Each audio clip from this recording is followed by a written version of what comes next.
out to the crazy Hernandez brothers at 866-62 Floor, and you can do the same. Hernandez Wholesale Flooring, legitimately family run. You get the authentic old school TLC. Papi Hernandez still in the house over there. Started it 57 years ago. You got the crazy Hernandez brothers doing the daily deal. Okay, mom's there, aunts, uncles, nephews, nieces, cousins, sisters, sons, daughters. You name it, they're all there. And actual wholesale pricing year round, all right? No bogus sales, no gimmicks, just the best price from the start. And that's why I say it, and I mean it. No sale beats wholesale. So whether it is that hardwood, the laminate, the tile, the vinyl, the carpet, you need turf for the outdoor, they got that too. You name it, they got it. Over 5 million square feet of in-stock inventory, okay? You can see it, touch it, take it home with you on the same day, and that's huge, especially when trying to finish a project fast. It's why designers, contractors, builders all shop here. They know the crazy Hernandez brothers are always going to take care of you. And check this out. First responders, active military, veterans will all receive additional discounts on top of the already low prices. And if you find a better price, which I doubt, all you got to do is call 866-62 Floor.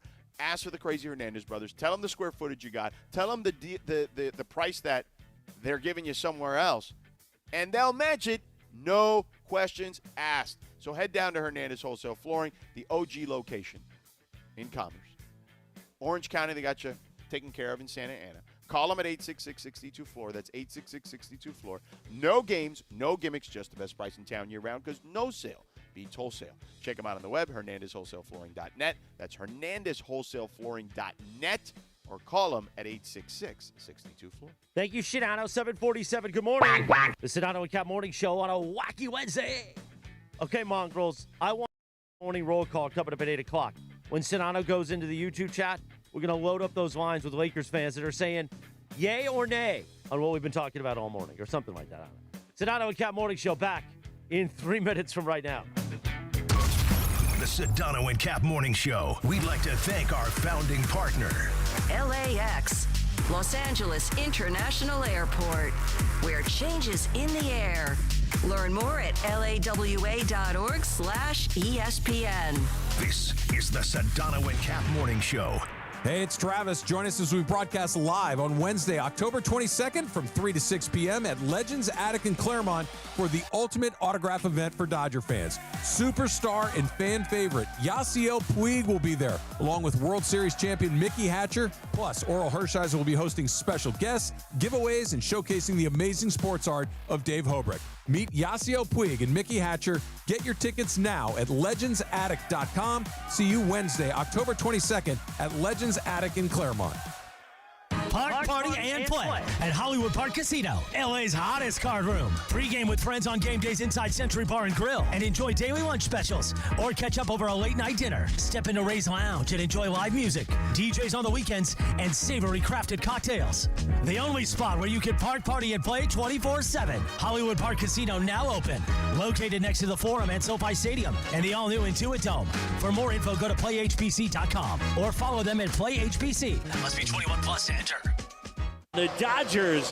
When it's game time, every play counts. So when it's time to choose your next vehicle, make the winning play at George Chevrolet. From the powerful work-ready Silverado to the family-sized Traverse and all-electric standouts like Blazer and Equinox EV, George Chevrolet has an incredible selection and a championship-caliber team ready to help you get the perfect Chevy at the best price. Visit them off the 91 Freeway, Lakewood Exit in Bellflower, or shop online at georgechevy.com. That's georgechevy.com. Chevrolet, together let's drive. Big color, bigger savings. It's Sherwin-Williams' biggest super sale. Get 40% off paints and stains October 17th through the 27th with prices starting at $29.39. Whether you're refreshing your interior or exterior, we've got the colors to bring your vision to life. And with delivery, getting everything to your door is easier than ever. Shop online to have it delivered or visit your neighborhood Sherwin-Williams store. Retail sales only. Some exclusions apply. See store for details. Delivery available on qualifying orders. On eBay, every find has a story. Like if you're looking for a vintage band tee, not just any tee, the band tee. You wore it everywhere until your best friend stole it. Now you're on eBay, and there it is. Same tee from the same tour. The things you love have a way of finding their way back to you, especially on eBay. Where else can you find that mint trading card you searched everywhere for, or your first car, the one you wish you never sold? It has to be eBay. Shop eBay for millions of finds, each with a story. eBay, things people love. Mornings on ESPN LA will never be the same. That is a steamroll demolition motorboat. Sedano and Kap have taken over Morning Drive. You're a grown-ass man. Do whatever you want. Back to the guys. 7:50, good morning. The Sedano and Kap Morning Show on a Wednesday. Happy 57th birthday to Shaggy. You're a queen and that's how you should be treated. Though you never get the loving that you needed. Could have left but I call and you heeded. Begged and I pleaded. It is also International Caps Lock Day. International what? Wait, what? Caps Lock. Caps Lock. Oh, like on your keyboard? Yeah, on your keyboard. Oh. Caps lock. Like when you're mad and you type in all caps? All caps. Or when you're a senior citizen like Pete Carroll and you just always are in caps. Wow. Wow. And he's got cap. Hey, let me ask you a question. Wow. Senior citizen. Pete Carroll, huh? What happened with the stream? We are down currently. Oh, No, we were back. Now we're back. Oh, we're back. We're back, now. baby. We're we are back. We had Yeah, but it's not Wi-Fi on issues. YouTube. I don't see No, it. No, we're YouTube is back. now back. So We if are you back. refresh, it will come back. We are back, baby. Refresh that. Refresh that thing. But we had some Wi-Fi issues. No. Shocking. Really? It's That also- never happened. Let me ask you a question. Oh, Are go we ahead. really in Tulsa here, Chris? Like, how is it that the Wi-Fi is so bad at this place? And it's I your don't fault. know. And it's your fault, by the way. You No, heard but his tone. this does fall under your purview. Like, Yes. how is this possible? You heard His George's what? tone. His purview. It's National Purview Day. Listen, there was some stuff last night. So as I just told Bergman, because we were talking about last night, I said I'm just exhausted by it all. So we're doing our best. I guess that's the line I'm supposed to say. Wow, you do sound exhausted by it all. I You know? am. Yeah. No, Like I am this very. topic. This Now we got to topic get is the mongrels back in there. They also, the mongrels are, we're let loose. Right? Now we got to corral them again and like put them back in the kennel. Oh, You don't know worry. what I mean? Like, Don't worry. They jumped right back in. Peter Acevedo and straight Steve Mason and Hooper's ex. JJ Reddit. Yeah. Julian Tim in the Sanchez. OC. Tim in the OC's there. Jose Meda. Tim in the OC's there. Jose Meda. Yeah, they're all back. Today Good. is also National Nut Day. What's your favorite nut? I like now see, I don't do them as much, but the smokehouse almond is nice.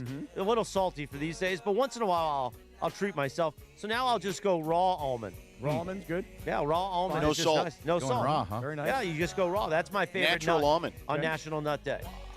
Now, yesterday, Lindsay didn't know, and I thought she Hey, would wait, know, most people probably don't know this, so don't. that a peanut is not actually a nut. no. I did not know that. I didn't know that. That is weird. You didn't know that a Right, peanut it's wasn't a nut? No, why would I know that? I mean, to me, it's Call called it a a peanut. peanut. It's a legume, What's a legume? like a vegetable, No, really? because it grows in the ground. Okay, that I didn't know either. There's 3 different types of nuts. Oh, yeah, what Tree are they? nuts, legumes, and I forget what the last one was, but it's basically a type of a seed. Wait, a legume is a nut? It's not. Oh. But it's like a It's a legume. subclass or something. Got it. I didn't know that. What about cashew? No, cashew's a nut. Cashew is a nut. All right. You know what? In the I'm glad Pretty we're much everything's a nut except a peanut. okay. we're celebrating National Nut Day by having this discussion. So good job. Last night in the ESPN LA suite, George, as you know, there's always a bowl of peanuts in the. Now, the see, suite. those aren't nuts. They're peanuts. And I also thought it was legume. It could I be could be legume. wrong. I don't know. I kind of put a B there on the end, accidentally, but it is a legume. How do you feel about a Legume? big bowl of peanuts and then taking a handful? What are you Because that's gonna what do? people do. People pick it. They dig Guess their what? hands You in. have an immune system. So Unshucked peanuts or yeah, they're- unshelled? no, they're Yeah, unshucked. they're No, that's weird. No, I don't know if I it's don't like weird. it. I mean, people do it. Yeah, but I feel like it's kind of gross. You're supposed to take the spoon Yeah, and put that's it. like No, what no you do. spoon. But There's no nobody does spoon. it. So what are you gonna do? I didn't see a spoon. Guess what? Everybody's in there. Yeah. Because we have so many people there, everybody's sweating like mongrels. You're shiny as could be. You look like you've been on a binge for 20 days. Really? And guess what? Everybody gets along and we do it. Yeah. And listen, we all share those peanuts. And if we all get sick together, we all get sick Have you together. tried the ones with chili on them? We don't Like have the powdered chili chili? in No. there. No. You can go on the street and get dude. those. Yeah, shame. Those are street nuts. Northgate. Yeah, get the street nuts if you want. Now, is that a subculture of the other nuts? I The think it street might nut? also Yeah. be a legume. All right, this Okay. talk is making me nuts. Yeah. That was funny, Jorge. Way to go. Jorge Briones. Very nice. Very good. Cappy, Yeah. you guys didn't get a chance to watch any of the NBC stuff. I'd love to see what the mongrels think, and if people want to get in the YouTube chat, it's finally up again. And just give me their thoughts if they watched it. Well, they had to have watched it on NBC, I presume, because it was an exclusive game. You know what was annoying to me, and I don't know what was happening in LA, like if they went straight to the Lakers game or if they stayed with the Thunder I think Rockets they stayed. game. I think they said, because I Okay. saw some complaints on Twitter that, come on, Yeah. guys, it's opening night. So I would say this, and look, I think I think their broadcast crews are phenomenal. I mean, I love Noah, Tarico's excellent, Reggie, etc., like Grant Hill. So I think that part of it is great. Don't get me wrong. But I would say as a consumer and a viewer and someone in the business who kind of understands television a little bit, I was stunned when the Lakers tipped off and the Rockets and Thunder were still in action and then go into overtime and then later double overtime. Right. That there wasn't like a little clears bug, as they call it, on the top left-hand corner. Because in the right-hand corner, they had a little NBA logo and NBC logo, right? But on the left hand, when it happens on us, on our channel, right, sometimes the game in front goes long. So there'll be like a little bug in the corner that'll give you the score of like Lakers Warriors in this case, right? And it'll say 4-2 Lakers Warriors, right? Yeah. And under it it'll say you can watch on ESPN2, right, or something like that. I was stunned that there wasn't a consistent logo, a little bug in the corner that said the score of the game and telling you, hey, you can watch this on Peacock while this game finishes. Like it was really surprising. Like, how are you not prepared for something like that? Yeah, I mean, it was kind of like your worst nightmare, right? You know what On it one sounds hand. like? What's that? That 30 for 30 on the XFL, the original XFL that happened on NBC when they weren't prepared for games to go on. Yeah, it's well- almost hauntingly the same. Right, yeah, because, I mean, you got to think, like, on one hand, it's like, wow, this is awesome. We have the defending champs, and we've got this other team that people think is going to be really good. We got these massive stars on the floor, and it's not just a great game. It's going to overtime. It's not just going to overtime. It's going to double overtime. That's awesome. But wait a second. We have a problem on our hands here, which is we have this other massive game tonight with more superstars on the West Coast, and we can't get the game on TV. You know, George, on ESPN, if something goes long, they go, hey, go to ESPN2, go to ESPNU. Right, and again, in the corner, it'll literally keep updating the score, and with under it, it'll say, game on ESPN2 or ESPN News or whatever. Right, yes. So I don't really know, because But they have again, I was at the Peacock. game. Did they say, hey? The game started on Peacock. Okay, I it guess did. they might have said it. Okay. And I think they threw it up once or twice. At some point, there was a graphic that literally popped up for 5 or 10 seconds, I was told. Because by the time I got back from dinner, the game was already in overtime. So, and I was like, wait, what about the other game? Like, are they updating it? They're not updating it. Why aren't they updating it? Where can you watch the other game? Is the other game on Peacock? I was confused. And I'm in the business, for God's sake. So I had to figure it out. So I put it on my phone. I realized the other game was on Peacock. So I was watching it on my phone while I was watching the OKC Thunder Rockets game. So yeah, but it was not a good job in regards to telling the viewer where they can watch the other game. But it is one of those things that when you're going into this kind of a game and you've got a doubleheader, and by the way, it's your very first night and it's your first impression for people to come back to NBC for basketball, for NBA basketball, the fact that they seemed, at least based on what we're talking about, a bit unprepared or caught off guard, somebody had to somewhere go, okay, guys, now listen, here's a possibility. What if the first game goes into overtime or then possibly double overtime? What do we do about getting the Laker game on as fast as we can? It is a little shocking that they seemed, based on all the reaction that I saw on social media, that they seemed unprepared for that possibility. What are the Now, odds some it went people into are- double overtime? I know, though, right? you know? Some people in the YouTube chat are saying that they were watching on Peacock and it wasn't the Lakers game. It was the other. my God. I That's was able to horrific watch that- the Lakers game on my phone, but and I was texting another buddy of mine who said, yeah, I'm watching because he's in the Bay and he's a Warriors fan. And he's like, yeah, I'm watching it on Peacock, which is crazy. I'm having to watch it on my iPad at the moment. But you guys are out of market, so maybe in the market it was doing something because they wanted you to watch on local. I don't know. NBC. Yeah, I don't know. But it was just nonetheless, the fact that you're not even keeping people updated, like with a score bug or something, it just felt like that part of it they were not prepared for. It Come was on, very NBC, weird. do better. Come on, guys, let's go. Get it together. 7:59 at 710 ESPN, KSPN, Los Angeles, Good Karma Brands radio station. Cappy, tell us about our friends at Ocean Subaru, please. I would love to. Ocean Subaru of Fullerton. We have some offers going right now that I promise you guys you don't want to miss. And here's the award-winning lineup of vehicles. If you come in today, you can take advantage of 1.9% financing for 63 months on a brand new 2025 Subaru Crosstrek Sport all-wheel drive. So when we say sport, I mean, it's got all kinds of upgraded stuff going on inside the Sport. Now, on the other hand, here's the same number, 1.9% financing now for 72 months on a brand new 2025 Subaru Outback Premium all-wheel drive. You want these all-wheel drives, especially is the rain starts to come, or if you're going to go up to Big Bear or to Mammoth and you're going to get up into the snow, you got to have an all-wheel drive. But the beautiful part is it's only 1.9% financing on these brand new Subaru Crosstreks and Outbacks. Now, if you want all the details, visit us at oceansubaruoc.com, or I'd love to have you come in and visit us, Ocean Subaru on Euclid Street in Fullerton, to check out our huge selection of brand new and certified pre-owned Subaru. So here's the deal, everybody.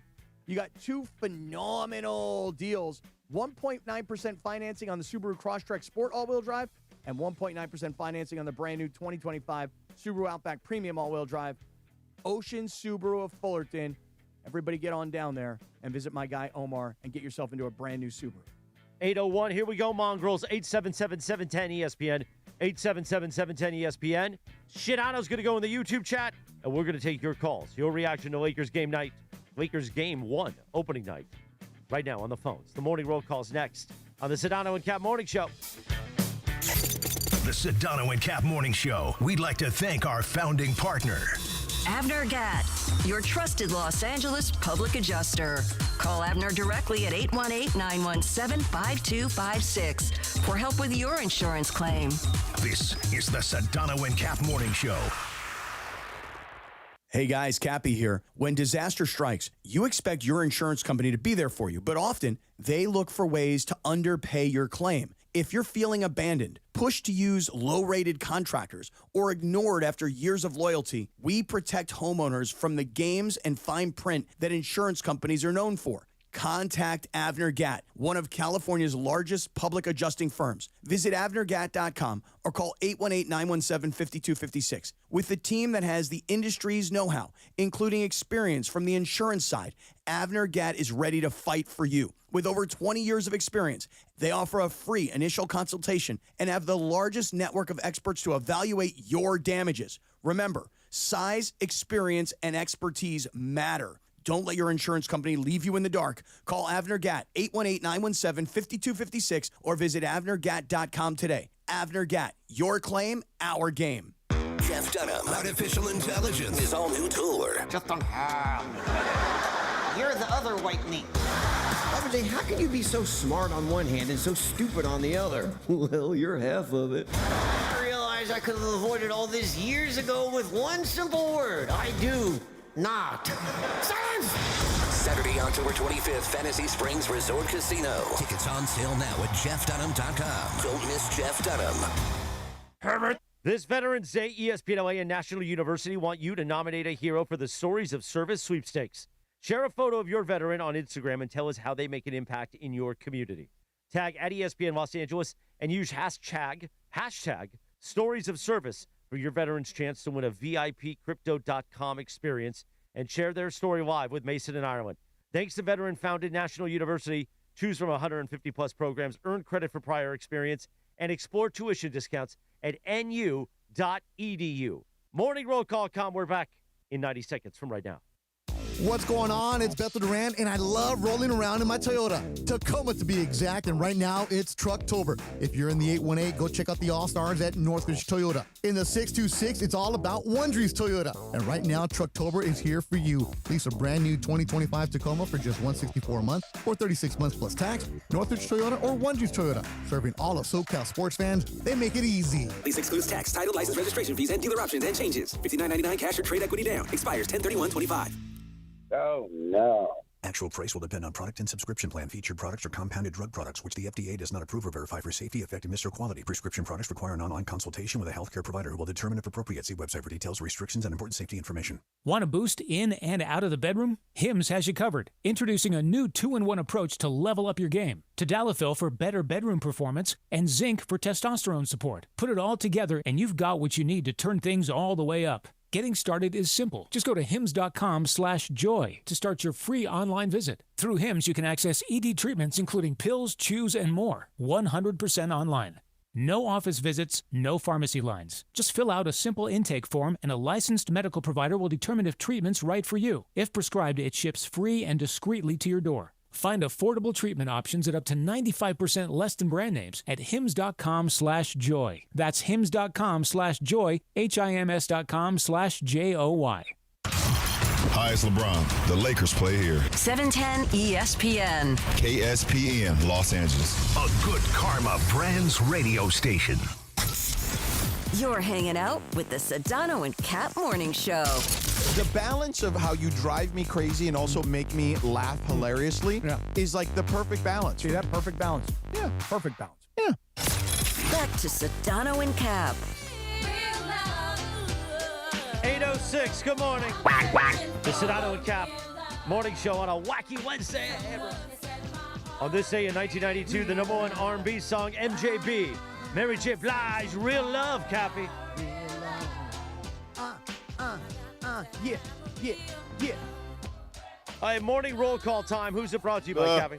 It is brought to us by Morongo Casino Resort and Spa. Good times, less than 90 minutes from wherever you are. I'm looking forward to some calls today. I'm looking for those mongrel type calls where they're just complaining about LeBron sitting on the bench, no reaction, no clapping it up, no high-fiving, no encouragement. Sedano is in the YouTube chat with the Morning Mongrels in there. He'll join us in just a moment. But first, let's go to Jason and Downey. Good morning, Jason. Morning, guys. So I know basketball is a team sport. Not everyone can play in the preseason, so it's going to take a while to gel. But the one thing you can do individually is practice your free throws. And the fact that they went, that game was either 11 for 28 or 17 for 28 is simply atrocious. And it's barely game one. What the hell? Right. What the hell indeed, Jason from Downey. Right. Have a beautiful day, sir. 17 for 28 on free throws, left 11 on the board, lost the game by 10 points. I mean, come on, guys. That's just like fundamental stuff. That's high school basketball, missing that many free throws. Let's go to Clark. I can't see the city. What city is that? Utah. Oh, Clark in Utah. Good morning, Clark in Utah. Good morning. What's going on, Clark? Clear your throat, sir. Take your time, Clark. We want a good call here. Yeah, keep doing it on the air. No, it's good. Go ahead. Maybe I've got the wrong people, but I just want to cancel my ESPN Plus. No, we can help you with that. Yeah, I think we 100%. could do that right here on the air. We can help you with that, Clark. No problem. We are live on the air at ESPN Los Angeles, and you want to do what, Clark? I need to cancel my subscription. Okay, why is that? I got it for one reason only, and that is I'm a fan of Brigham Young University sports. Okay. And last time I checked, there was no ball games that you guys were going to carry on ESPN Plus. Okay, so you have ESPN Plus currently, is that right? Yes, I do. Okay, and do you use ESPN Plus for anything other than BYU football games? No, and in fact, I signed into ESPN Plus, and it would never come through. You know, I couldn't get it to go. It kept coming up to tell me I needed to activate. Clark, the stay account. on hold. We'll get you to the right Clark, people. We're going to get you all taken care of here, pal. How'd you find us, by the way? How'd you get to us? I don't know. Who knows? Daniel in L.A. That's Good a morning, call. Daniel. It's a good call. Good morning. I wanted to talk about the whole broadcast snafu, and the reason why ESPN works is because both ESPN and ESPN2 are in the same cable package.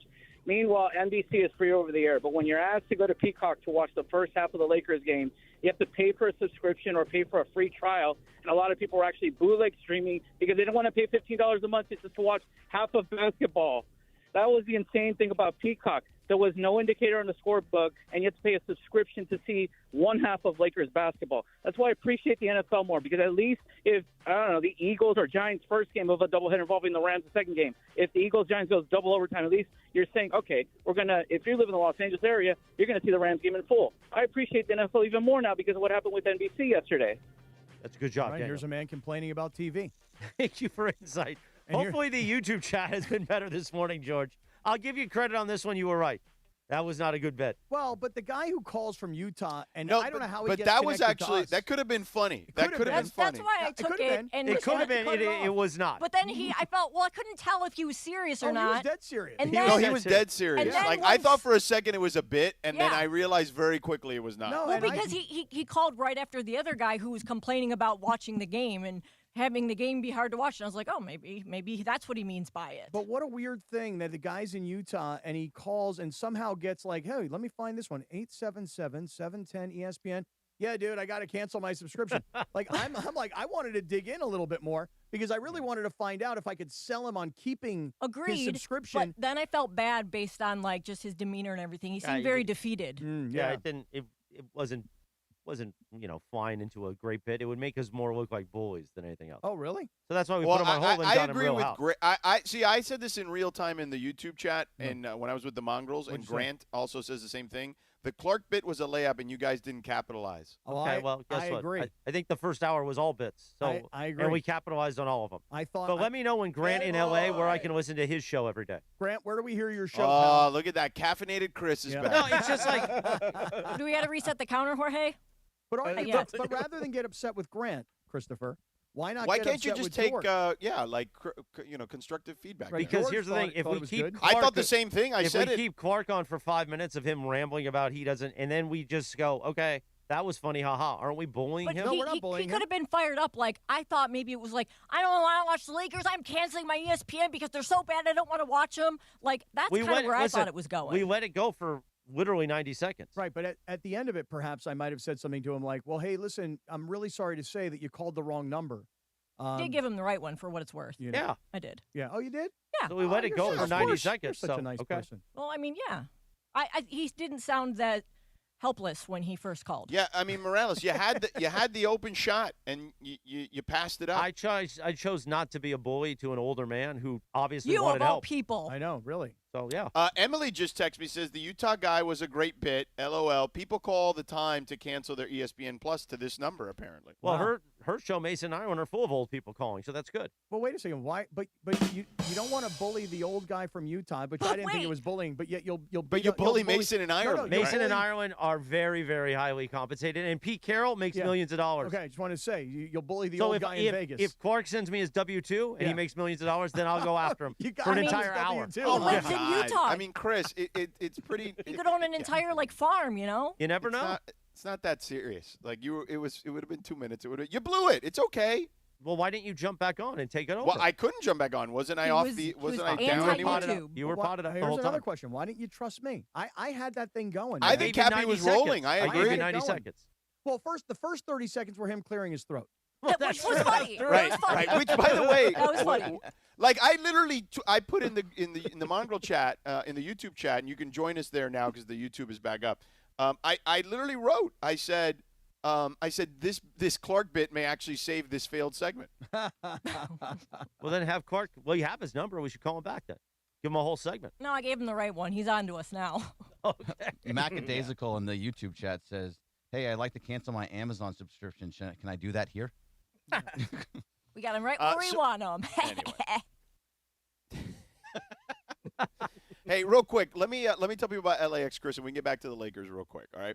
At LAX, changes are arriving daily, man. Los Angeles International Airport's People Mover trains begin rolling early next year as part of LAX's ongoing investment to transform and improve your travel journey. The People Mover trains will quickly move guests between their terminals, the new consolidated rental car center, metro trains, and buses. You don't even need a car to get to LAX, but if you do, they also will connect you to the economy parking and Cappy's favorite, the Kiss and Fly lot. The trains will make it simple and fast to get to your LAX destination in 10 minutes or less, and the trains depart every 2 minutes beginning in early 2026. To learn more, go to this website, lawa.org/ESPN. That's lawa.org/ESPN. Nice job. All right, so I'm now getting Cappy, texts from people asking me to help them cancel other subscriptions. yeah, me too. Now I'm getting all that. You of all people too probably doesn't know how. You don't know how to cancel anything. I don't know how to do any You of got this like stuff. 12 ESPN Plus Right. subscriptions. And I need another one because I know. still can't figure out how to See? bundle it all together. So, Yeah. you could help Anyway, me out.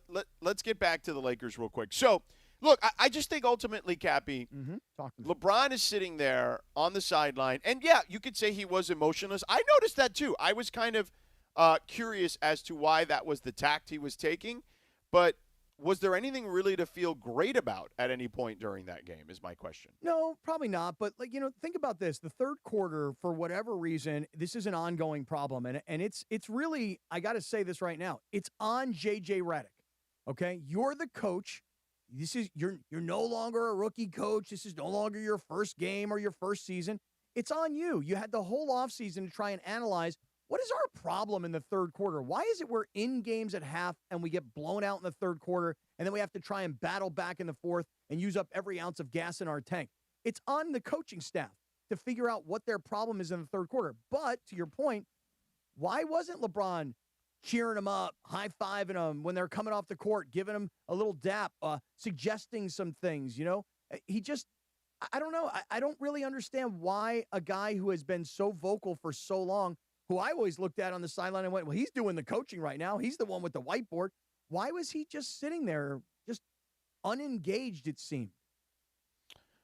I think it's that. I think he's just observing, right? I mean, go back. I'd love to bring this back up. The Rich Paul statement, if we could find it, and I want to read it again because it really was kind of telling. I thought it was something that would tell us how he would react to the season. Maybe he was sad. It was the first time he missed opening night ever in his career. What's to be sad about? Did you see that super cool jacket he was wearing? I used to have one of those just like that from the Chess King back in the 80s, dude. I used to have that exact same jacket. I mean, maybe not the exact same jacket. Mine may have cost like $20 and so his may have cost $20,000. Here's the statement back in July. LeBron wants to compete for a championship. He knows the Lakers are building for the future. He understands that, but he values a realistic chance of winning it all. We are appreciative of the partnership that we've had for 8 years with Jeannie Buss and General Manager Rob Pelinka, and consider the Lakers a critical part of his career. We understand the difficulty in winning now while preparing for the future.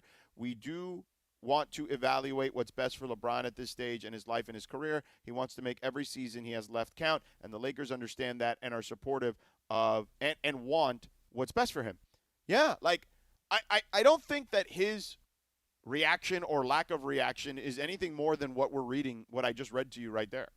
You're saying that LeBron is sitting there, suited and booted, got those cool glasses on. He's conceding. And he's just sitting there going, DeAndre Ayton's not really very good. I don't really see much there. I'm not really 100% sure what Jake LaRavia is going to bring to my championship aspirations. Marcus Smart is not nearly the player he once was, so he can't help me.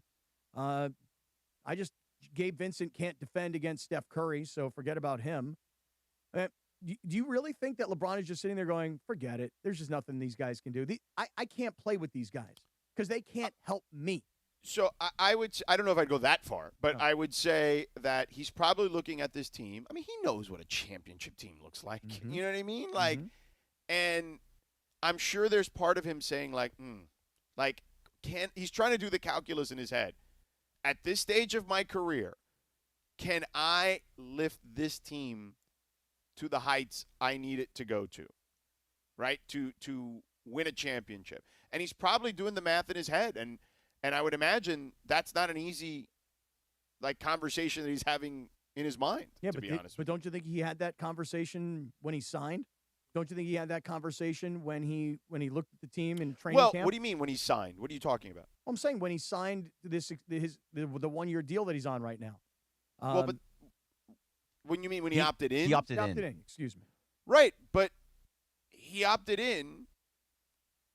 I mean, this team has been very much in we're going to try to win a championship. At least now they have not been effective at it in recent years, but they have made moves to try to be closer to a championship. And this year they let Dorian Finney-Smith walk out the door. Mm-hmm. And that was after, I believe, he opted in, right? And they didn't, they brought in DeAndre Ayton and Jake LaRavia after he opted in. Mm-hmm. So, I don't think those two things are necessarily, line up together. I don't think one has to do with the other. He opted in he probably assumed, hey, we've got Luka, we got LeBron. I put out this statement so we can put pressure on the team, right? And by the way, I remember that was also reported that he told Luka that, hey, we're putting this statement out because he's probably thinking, hey, I'm going to put pressure on the team because we both want to win, don't we? And it didn't really materialize in the way that I think that they assumed it would materialize. I don't want to put you on the spot with naming players, but who could they have gone out and gotten in this offseason that would have made it even just a little bit right? better? Like, wasn't I'd have to go back and look to see who was available. I know it's not like, I don't like a know off the Walker top of my Kessler would have made it that much of right? a Could difference. you have made a deal? Yeah, I don't know. Maybe there's always deals to be made, and I get. Look, Pelinka's right. But with the about players you have, you don't really. There's not a lot of value in that. Like Rui Hachimura isn't going to get you much. No, but there was a deal on the table for like Andrew Wiggins, wasn't there? Or at least allegedly there was some chatter to it. Like Andrew Wiggins could have helped you. Like Andrew Wiggins is a two-way player, defends at a high level, can score a little bit. He's probably best suited to be like the third or fourth best player on a team. Although the guy what you were talking about was that they needed a center. They need someone that's a shot blocker, a rebounder. What about right? But that was not available. That was not available. That's what I mean. There's nothing available. You weren't going to find that, but they desperately need another wing defender, like desperately. Sure. Like that's another thing on the list. But if LeBron would have opted out, George, if LeBron said, I'm not going to come back, what would be the maximum amount of money he could have made somewhere else? I mean, I'm asking you like as if you know an exact detail. My point is this: would he have made as much money if as he would have opted out? I don't know what he would have been able to make. Okay, I don't know off the top of my head. But But it would have been probably been in the similar ballpark. Okay, is what similar I would say. ballpark. Okay, so look to me, LeBron Maybe a little less, but not a ton less. Okay, so look to me, it's pretty obvious. Hey, I'm going to sign with the Lakers because I want to make sure I'm going to make this amount of money, whatever it is, $50+ million. I want to make sure I make that, and that's done. That's signed, sealed, delivered. Yeah. I'm also going to have a no trade clause so that if the Lakers are good and I want to play, I'm going to go out there and give it everything I got. Bergman, we thought they were going to get Brook Lopez. I think Brook Lopez is going to help the Clippers for 15 or 20 minutes a night. Like I'd much rather have Brook Lopez than Jackson Hayes. Right, but would he have made them a championship team? I don't know, but it certainly makes them more formidable for sure. He's a shot blocker, defends, shoots the ball. Like, I mean, he's not a lob threat, but you still probably would have Jackson Hayes to kind of balance that out a little bit. But I bet you he has a good year with the Clippers. Weren't there like three guys that we were all like tossing their names around, and it turned out that like everyone started like panicking, like, well, DeAndre Ayton, he's the last guy left. Like that's literally the only option they have to get a center now. Well, Lopez is one name that I do recall everybody was talking about. But his career ended with the Lakers not in such a great way. Yeah, but so what? Yeah, I mean, what does that have to? He was here when the team stunk. Like people, yeah, but people Different than leave. Westbrook, But people, isn't it? it is. But it's people leave places and they have bad experiences and they don't want to come back to that place. Is what I would say. Well, I also think the Lopez thing could have been like, hey, are they going to keep LeBron? Like that could have been part of it too. Like, is LeBron going to be around? Like, because he probably would have wanted to have, like, at that time he needed to make a decision, and there was all this chatter of is LeBron going to be a Laker? I think it just goes back though to what we were talking about with Luka. You're saying that it's not fair to Luka. Because by the way, his Laker stint in 2017-18 was the year prior to LeBron, where the team stunk. Mm-hmm. But again, if I'm Luka, I'm not saying I don't want to win right now. I do want to win. Yeah. But I do know this: I'm going to be the star of this team, and JJ Redick is going to be the coach of this team. I get it. And over the course of the next 4 years, we're going to do all the things we need to do, or at least that's what Luka believes that they're going to do. We're going to do all the things we need to do to surround me with a winning team. Yeah. Okay. Well, we'll see. Yeah, but I don't think. But that's easy to say in practicality, okay? But when you're in the season and you feel like you don't have enough help, those feelings can change pretty quickly. Well, listen, on the other hand, you think if you're Luka, well, wait, why would I believe that when I look at what LeBron's been through here in the last few years? Like they kept saying, hey, we're going to build a championship caliber team around you, and it really hasn't happened. So why am I confident that they're capable? And let me say this, the people who are in charge of making these decisions are capable of finding the right players or getting them here to help me. But Luka's made his commitment, and the Lakers made their commitment to JJ. And they only have a 1-year commitment to LeBron, and LeBron's got the control of whether or not he's going to be here or he's not going to be here if there's a way to possibly not be here. Yeah. So, I mean, maybe they sold him a bill of goods. Well, I mean, that's they sold him a plan, and it just didn't work out. No, they sold him a plan on, hey, we still have LeBron, we have you, we can compete in the West, we have a shot, and look, they do have a puncher's chance. I'm not saying they don't. But it's not a great chance, and at least not with the guys that are surrounding them. But it's easy to say, yeah, there's a plan moving forward. But when you're actually in it, it's not as easy to deal with. It's not. And for a guy that has been to a finals to say, okay, I'll wait 2 years and see what's going to happen when we actually have all that money on the docket and we can go. We're going to have this of dudes. conversation so many times, Greg. So many times this year. Like I just and you're right. You finish what you were going to say, but go ahead because you're gonna say this. If I had to guess, you're going to say this 25 times this season. Oh, probably, but I just feel like a guy. Like if you go to a championship and you were in the finals, you want to get back to the finals. You felt it. You want to win that. So to wait 2 years to then say, okay, now we have all this money. Now we can really build for it, and then you have to get together with those guys and try and figure out the team, how the chemistry between you and whoever that person is. It's tough. And anything can happen. You want that, so you want to get back there as soon as possible. And this year is the year that you can. Let me get ask back you a question. there. Why do you think that Luka decided to commit long term to the Lakers? Meaning, was it because he thought he was going to win a championship immediately, or do you think that again, a lot like LeBron always calls this a partnership? LeBron doesn't look at it like I play for the Lakers. He looks at it as we are business partners. In many respects, Luka is in a similar spot right now, given his age and his success and all of the backers that he has. I mean, all of the brands that are behind Luka.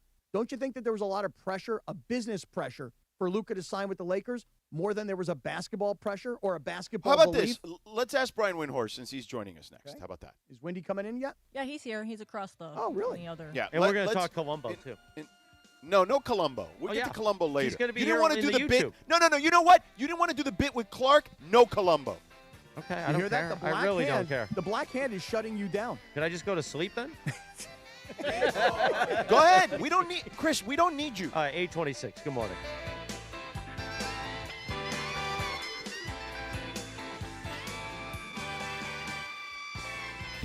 This is the ZipRecruiter Rams Report. Here's Travis Rogers. The Los Angeles Rams are 5-2 and on their bye in Week 7 of the NFL season. Up next, the New Orleans Saints come to SoFi Stadium on November 2nd. And while so much attention, rightfully so, has been placed on that Rams offense, Matthew Stafford having a career year, Devontae Adams fresh off of a 3-touchdown day, and of course, the unbelievable season of Puka Nacua so far, the Rams defense has been just as good, giving up just 16.7 points per game. Plus, Nate Landman, a free agent acquisition, 67 tackles, including a team record 17 against the Baltimore Ravens a couple of weeks ago. He also has 1.5 sacks. How about Byron Young, 39 tackles on the season and a team-high 9 sacks. And then, of course, there is the first-round pick, the man who everybody expects to be an all-pro at some point in his career wearing Rams horns, none other than Jared Verse, 30 tackles and 4 sacks for number 8.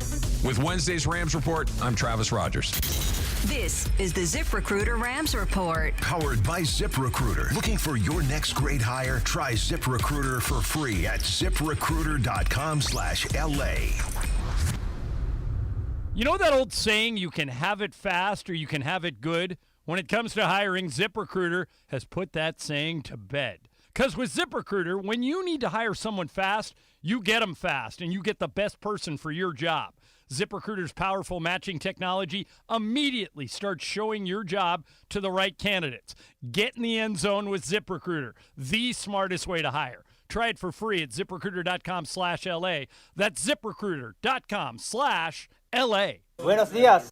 Hey, fans! Welcome back to Fansville's Cheers and Tears. Oh. Okay, so like everybody deals with losing, right? To a rival on a last-second field goal. Whatever, it's fine. I'm totally fine. But I cope with losing with an ice-cold Dr. Pepper. Those 23 flavors are like so delicious. They totally wash away the pain of your college football team taking a big fat L. College football. It's a pepper thing.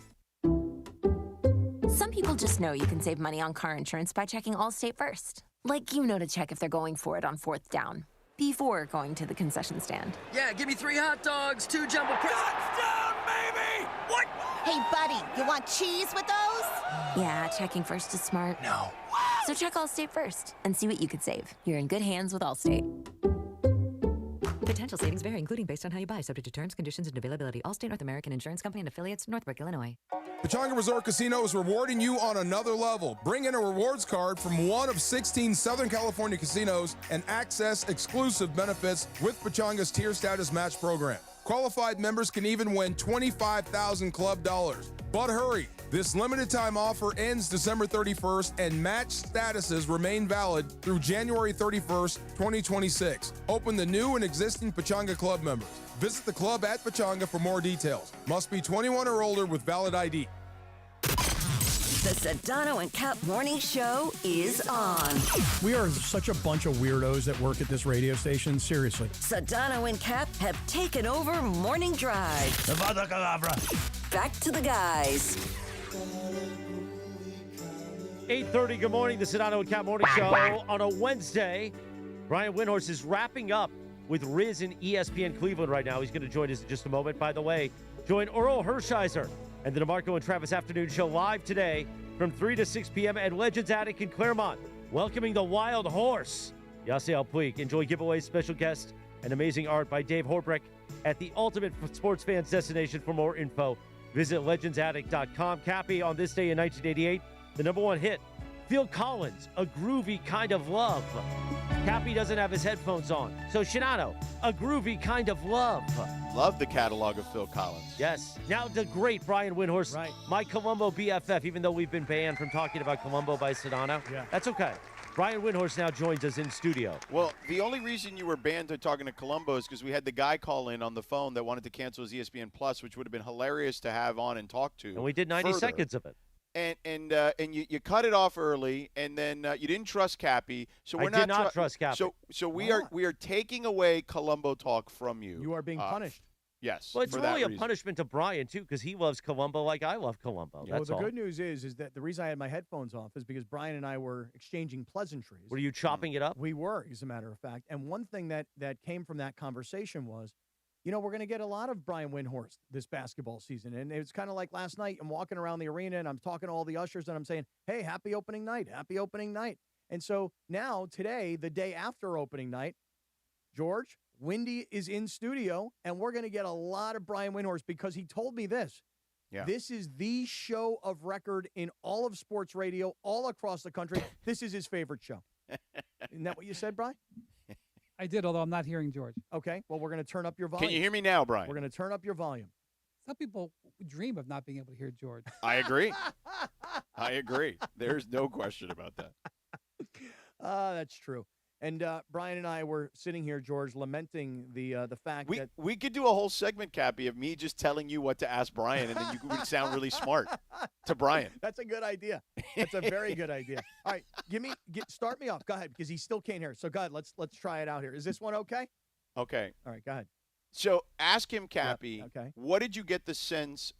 What was the reason LeBron was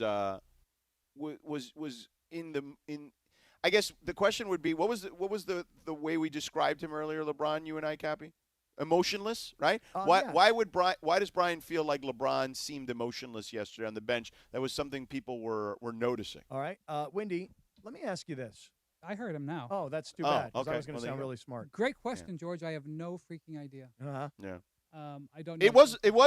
It did stand out though, right? Like it seemed like something that stood out as you were watching the game. Well, I think partially because we've seen over the decades Yeah. that LeBron is often very engaged in the games that he's not playing. Yeah. I mean, so, yes, it did seem noticeable. Do I know what that was about? I do not. But, yes, many people were noticing it. Yes, people were texting about it. Yes, people were tweeting about it. People in the arena were noticing it. Yeah. I don't know what it means.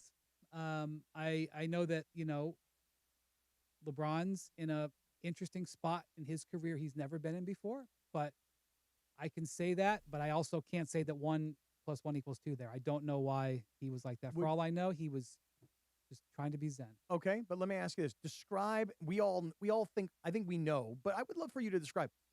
It's the first time he's ever been in this spot. Yeah. Describe the spot that LeBron is in for the first time. Well, first off, for the first time in 23 years, okay, so he is 40, about to turn 41, so more than half his life, basically his whole reality. where everything that happens in an organization is not about him. So the Lakers, and correctly, this is not controversial, the Lakers are not making decisions around making sure that LeBron is taken care of. And this is the first time, without question, in particular in his Laker career, but in his entire career. No, in entire career. In his entire, but in particular here with the Lakers, it's the first time that the Lakers are not saying, we are all about you. That's correct. And also for the foreseeable future, like even when LeBron was 37, 38, 39, the Lakers were building around like that's the decisions they were making were about what LeBron was going to do. Now, I'm not saying that a player is sitting there thinking about his contract because, I think players focus on basketball, but he is also in a situation where his future is not certain, whether he's going to play, of course.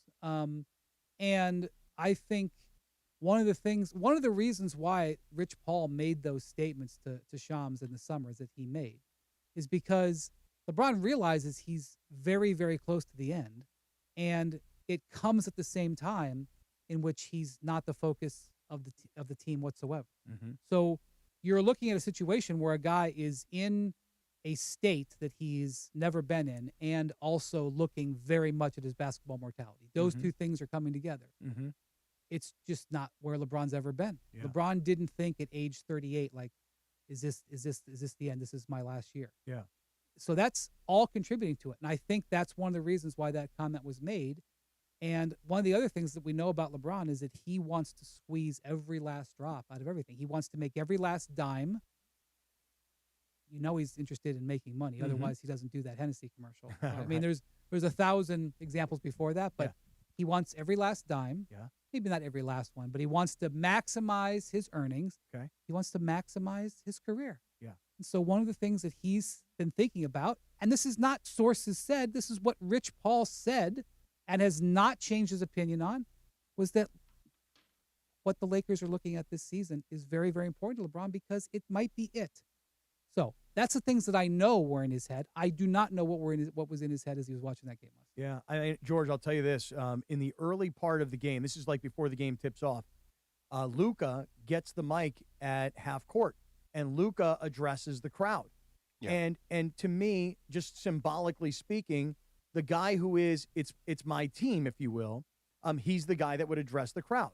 Yeah. And so LeBron is not playing last night, but still, I mean, if they wanted to, or if he wanted to, he could have grabbed the mic. But it's now very clear. Luka addresses the crowd. Luka is introduced last. This is Luka's team. And to Wendy, to your point, I don't think you're telling us anything most of us didn't already know, which is this is the first time LeBron has ever had to deal with that. And listen, human being wise, not basketball superstar wise, that's a hard thing for anybody to handle. If you're the boss at a company and they go, hey, we're replacing you, but you're not fired, we're just replacing you. Yeah. It's hard to go from number one to number two. By the way, in the first game last night, do you know who had the mic? Shai Gilgeous-Alexander. Yeah. Okay, now, there's been 23 years where someone's taken the mic. I'm sure there have been years where LeBron's like, yeah, I ain't doing that. Okay. As a Jonas Lukauskas, you can do it. You know what I'm saying? Yeah. So I'm not saying it's a be-all, end-all. Don't go research me and say, well, LeBron didn't do it in 2026 or 2023, whatever. I would say that's a thing with this whole Laker team. How many of these Laker players do you know will be on the roster next opening night? Ooh. Luka? That's it. Right. And a lot of them, because literally their contracts are up. But obviously, and so like that's what this whole season is in between season. Okay, so George and I and Bergie are all having this conversation about should you be trying to pursue a championship this year when you have Luka and LeBron, or what I'm suggesting is that they signed JJ and they signed Luka long term, so there is a long game to be played here, not a short game to be played. But George, jump in here. George does not agree at all. I just think that there's ways to try. And look, playing, Brian, you and I have had these conversations a million times, right? Like the two timeline thing is tough. Like we've seen a lot of teams try to do it. It rarely works, and I get that. But there had to be a way to split this deal where they were able to find guys that would make them more competitive, is what I would say. There was a lot of chatter about Andrew Wiggins. I know they need a big man because they have no inside presence offensively or defensively from a shot blocking presence, or anyone offensively that can create anything for them there either. And I'm not relying on DeAndre Ayton to be some consistent player that he hasn't been. So I get that's priority number one, but they also could use a wing defender. And I'm not saying Andrew Wiggins is some sort of panacea, but I'm saying a player like him would be helpful. And there's always a deal to be made. You just have to be willing to give up some of the assets. And the Lakers are trying to hold on to this first-round pick that they've got because they can give up 3 potentially in a deal for someone else down the road. But, man, I just think with the Giannis thing, this is what I said earlier. I mean, the team he wanted to deal with in August was the Knicks. It wasn't the Lakers. And the Jokic thing, well, who knows what could happen there. I don't think anyone knows what's in Jokic's head. I just think there's a lot of questions there. The Lakers have lived a charmed life. They've gotten a lot of these guys. Luka literally fell from the sky. I get all that. But I just don't know if you have Luka and LeBron is still playing at a high level, that you don't chase this, not just because of LeBron, because you have Luka, for God's sake, in the best shape of his life. Yeah, I think if you did a move, it would be for a guy that if you touched any of the picks, for sure, it would be a guy that you saw playing with Luka going forward. I mean, any significant move like an Andrew Wiggins type move, you would have to say, all right, this is a guy we're having with Luka. Because in all honesty, there's 2 people that this franchise involves now, Luka and Mark Walter.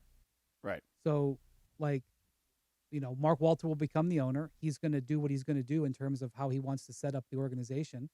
And what he wants is important and what Luka wants is important. Other than that, everybody's fungible. That's just reality. And I thought it was interesting that in the GM survey, which, came out a couple of weeks ago, and it's football season, I know, and there's 50 things that are in there.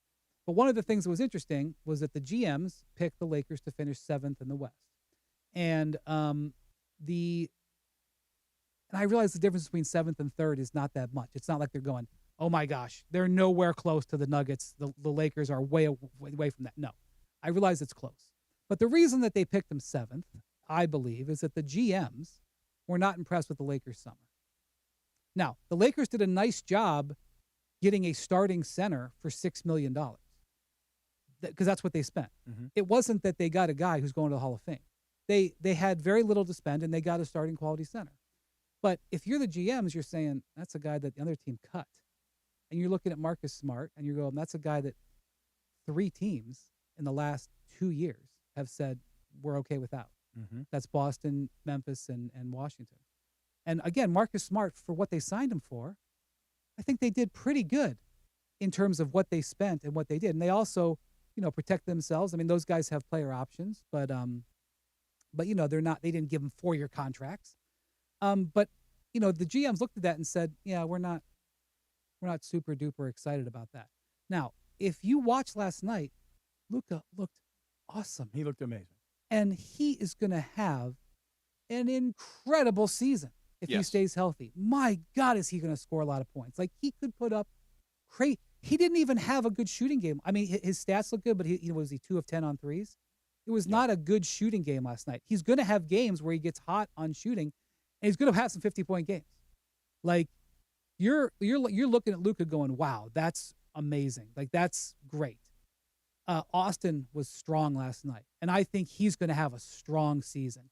I don't know if he'll make the All-Star team because it's a weird All-Star team where you're going to have a certain number of international players. I don't know, but I think he's going to be an All-Star level player this year. You're really excited about that. After that, what are you excited about? Not much. Nope. I mean, it's, and by the way, I'm not trying to say that drafting a guy in the teens, you're supposed to get a Hall of Famer, okay? But it's not ideal when your draft pick doesn't play in his second year, in his first game, especially on a night. Oh, I mean, Dalton Connect, that's not going to work. Yeah. Well, they already traded him once. I'm not. Right. This is not like a breaking news assessment. And by the way, I don't know. So I did I was there for the preseason game against Dallas, and there were moments in that game where the coaching staff, the assistants, were jumping up, yelling at him for missed assignments on defense, and And even I remember Austin, who did not play in that game, like when he was coming off to the sideline on a timeout, like just talking to him, not like he was just kind of talking him through stuff. You know what I mean? Like it seems like there's a lot of work they have to put in to just get him to be a competent player on that end. Right. So let me just say the other thing about this is if LeBron plays last night, the Lakers might have won this game. Mm-hmm. Right. That's where George started this morning. So what I'm saying is that they missed the old man, Brian. That's what I said. I'll tell you, they really miss him. I can't believe I'm saying this, but they missed the 40-year-old in transition. Because I think it's a comment. This is a comment on the Lakers just in general, but LeBron's still like one of their best transition players. They don't have LeBron in transition. They don't have any teeth in transition, really. So it could go a lot of different ways this season, but you don't look at this roster and say, man, this is a 4-year team. Brian, give us 1 sec here. Cappy's got to tell us about his buddy Avner Gatt, and then we can continue this conversation. Cappy, tell us about your buddy Avner. So Avner Gatt. Chris, did we have a nice time with Avner Gatt last night? It was beautiful, as always. We really did. Avner was fantastic last night. He had a bunch of friends and family with him, and we spent a lot of time. As a matter of fact, George, when we went up to the Jacob suite, we took Avner with us because Avner and Jacob needed to hug it out. But let me talk to you guys about something that's very important. If you're on your way to work this morning and you get to your office and you go to power up your computer and it doesn't work, and you're like, what's going on here? And you push the power button a couple of times and you're trying to figure out, maybe you give it a smack on the side. Nothing's happening. You realize, I got a problem here. My files are locked, my data is frozen, and I think I've been hacked. And I have been scammed. I've never been hacked per se, but I've been scammed. And I'll tell you this right now. First of all, it's devastating to your ego, but it's even worse in what it could cost you. Because we could be talking thousands, maybe hundreds of thousands of dollars. And then, worse than that, you got this uphill battle of getting your cyber insurance claim actually paid. And that's by the way, if you did fill out your cyber insurance documentation correctly. So here's what I want to tell you guys. You know Avner Gatt from water damage. I always say, hey, you got a burst pipe in your house and the insurance company doesn't want to pay you what you're supposed to get paid. Avner Gatt knows the policy. Avner Gatt knows the insurance agents. You don't negotiate. Let Avner handle it. Well, when it comes to cyber attacks and it comes to getting hacked, let me tell you, an expert in the world of cyber insurance is Avner Gatt and his entire team. So don't wait. Talk to Avner Gatt because, again, you may not even know if you're fully protected because you may have not even filled out your cyber insurance application correctly. Do not wait until it's too late. Call Avner Gatt, 818-917-5256, 818-917-5256, or make it even easier, AvnerGatt.com, AVNERGAT, AvnerGatt.com. You call, he'll answer, he'll say, hello. Thank you, Cappy. 847, the Sedano Kap Morning Show. In 3 minutes, we're back more with Windy. And by the way, Windy's going to join us in the YouTube hour when we go to Rich Eisen Show, terrestrially. And maybe we'll get some Columbo talk in the YouTube hour with Windy. The Sedano Kap Morning Show continues 3 minutes from right now on ESPN LA. The Sedano and Kap Morning Show. We'd like to thank our founding partner, East Central Hotel, the official downtown home away from home for Cappy and Morales. EastCentralHotel.com. This is the Sedano and Kap Morning Show. What's the best thing about Halloween parties? Gotta be the booze. Now your top reasons to visit Morongo. Oktoberfest is the best at Mosen Happy Hour. Half off hot bar bites and cool cocktails. Number 2. One rewards card player will win $10,000 cash October 26th. And the number 1 reason. There's Halloween, and then there's Carnival at Morongo. You could win a new Land Rover Defender October 30th. Morongo, good times.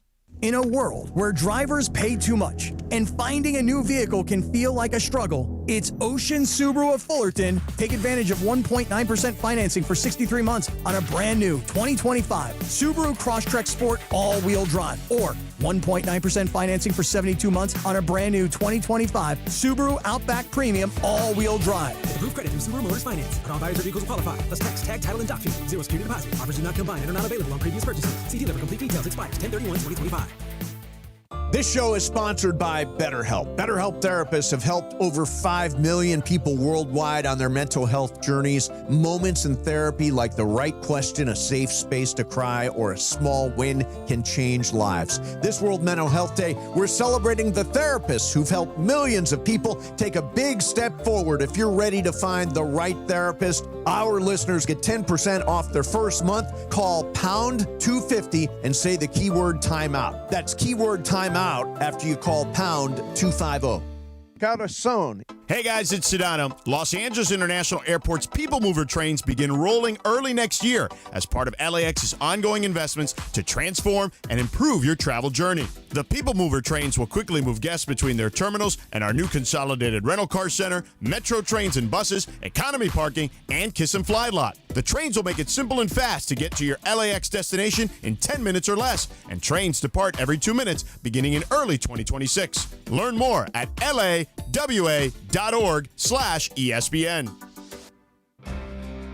Out here, days are getting a little cooler, and mornings are starting with a few more layers. It's the season for more time at the grill, more feed for your animals. Heaters burn late into the night, and the woods start calling your name. We appreciate hard-working hands, shared moments, and love for our land. That's why season after season, we're here for your life out here. Tractor Supply. At AT&T, we guarantee our network so you can talk college football with your BFF while taking Buster to the vet. Hey, yeah, I can't believe he ate the whole thing of chicken wings. And I can't believe we're staging a comeback. Touchdown! Yes! Yes! Staying connected matters. That's why in the rare event of a network outage, you'll automatically get a bill credit for a full day's service. For wireless downtime lasting 60 minutes or more caused by a single incident impacting 10 or more towers, must be connected to impacted tower at onset of outage. Restrictions and exclusions apply. See att.com/guarantee for full details. Mornings on ESPN LA will never be the same. This thing is rotten at the core. Sedano and Kap have taken over Morning Drive. Bro, we're on fire. Back to the guys. 8:51, good morning. The Sedano and Kap Morning Show on a Wednesday. Brian Windhorst is with us, by the way, at 9 a.m. The Rich Eisen Show on ESPN LA terrestrially. We will continue on YouTube. Windy will be with us, but right now, Windy, why don't you tell us about our friends at Stella Rosa? I would love to. So football season, of course, is one of my favorite times of the year, and Stella Rosa is here to make your and my game day even sweeter. Stella Rosa is America's favorite semi-sweet, semi-sparkling Italian wine, and you can find it at your local retailer. It's perfect for your game day watch, party, or tailgate, especially when you've got a variety to choose from.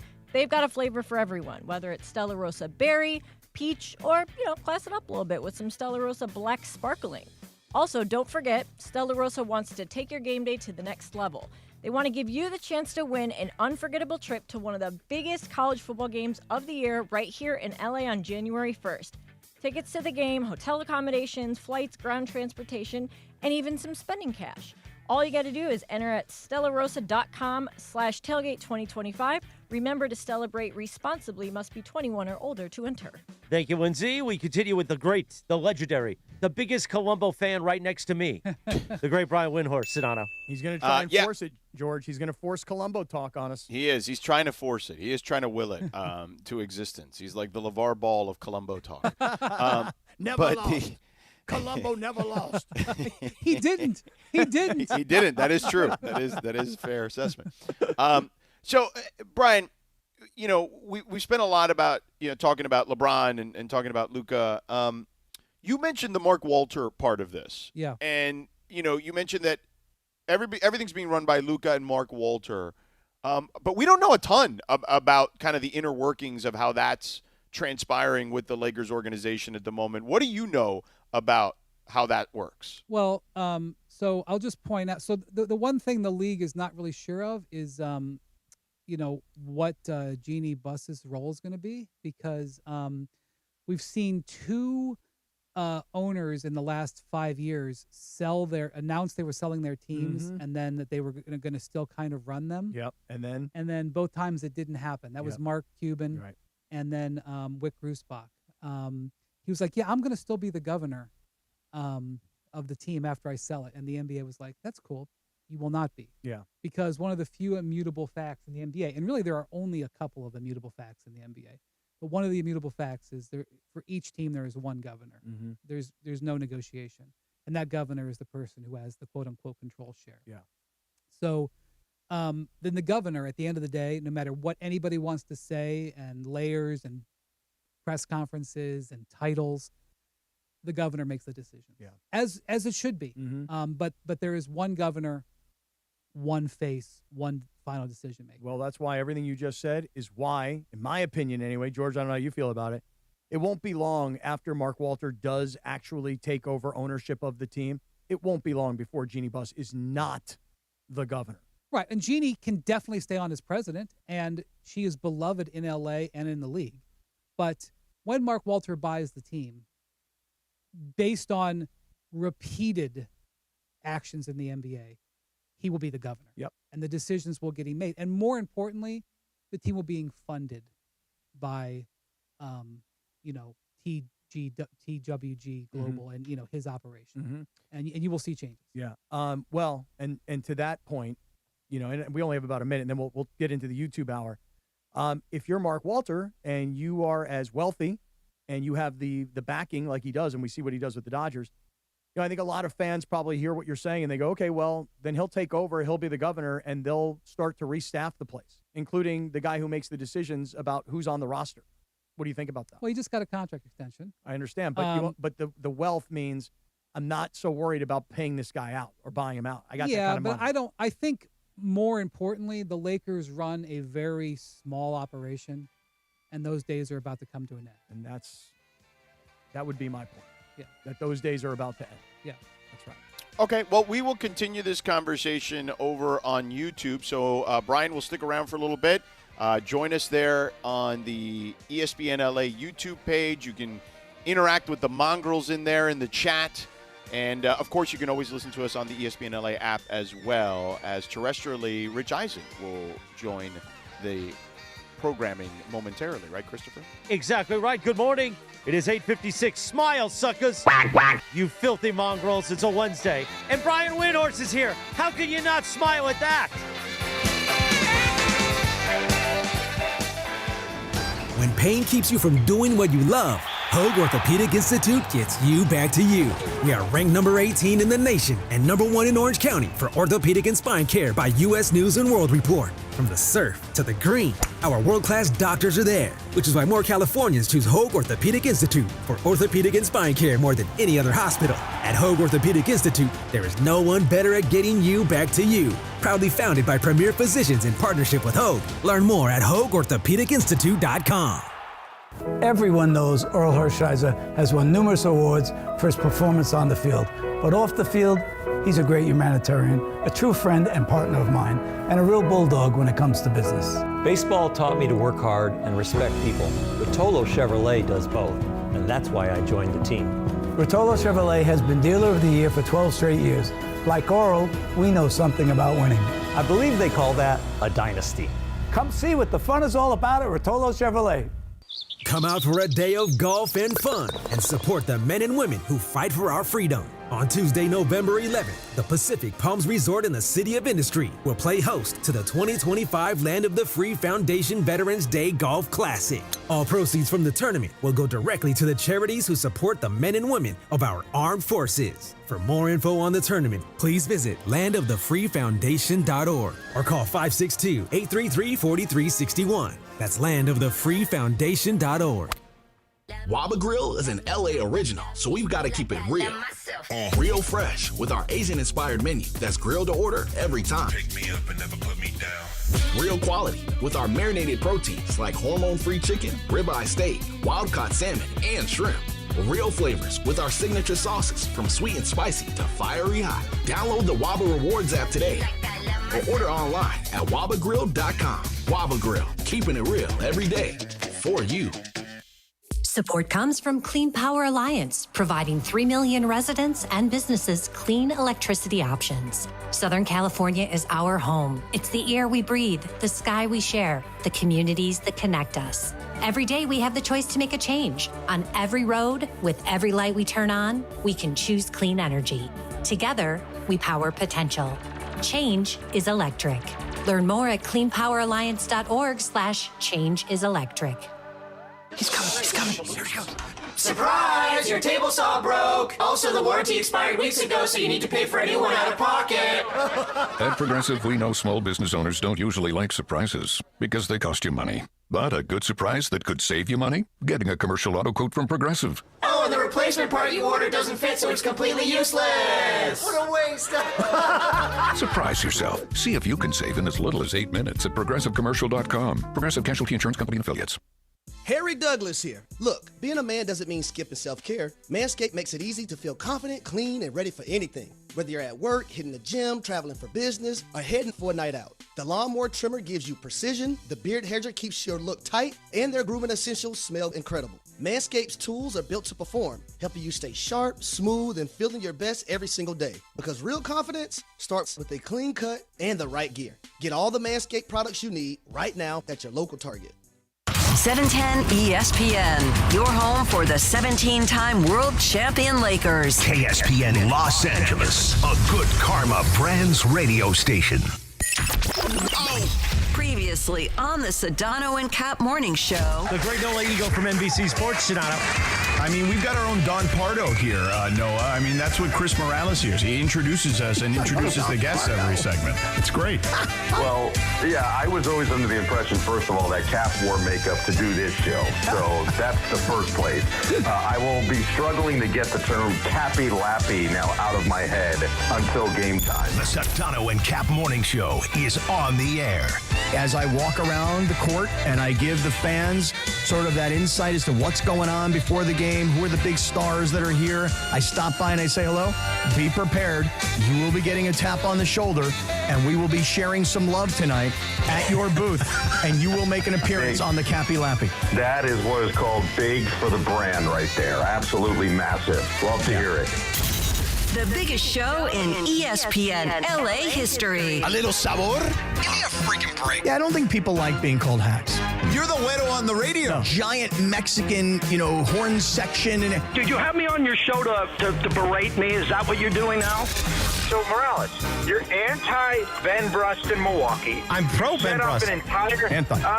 You set up an entire, ambush of him on a pre-show with the Blue Review with Bergman, where Bergman's going to get his head ripped off for that. Yeah, that's not incorrect. It wasn't really an ambush, but I did set up a bit, yes. Yeah, then, now you're going after Cappy's reading/outfit, and who knows what you've done to George. Nothing to George. Nothing to George. No. He's actually complimented George like 5 times already this morning. And I've complimented Evan quite a bit, too. Yeah. You notice a pattern here, Evan? You notice a pattern? That you're the target? Well, not just me. Anybody other than you and George, really. Well, he knows where to spread his butter. Yeah, exactly. That's true. And the Dodgers. Hey, did you notice I'm wearing a Yachtley Crew shirt? I did notice, and I was about to say something about that. That was a good-looking Yachtley Crew shirt. I have one of those in my office, as a matter of fact. Scott Kaplan, need a fat one, bro. The Sedano and Kap morning show on 710 ESPN. The all-new ESPN LA app and on YouTube at ESPN Los Angeles. We're bigger than U.S. Steel. Wow, that's crazy. Right now. Well, you want to woo-woo? Bit boy. Monstrous. Beto, I don't want to eat that.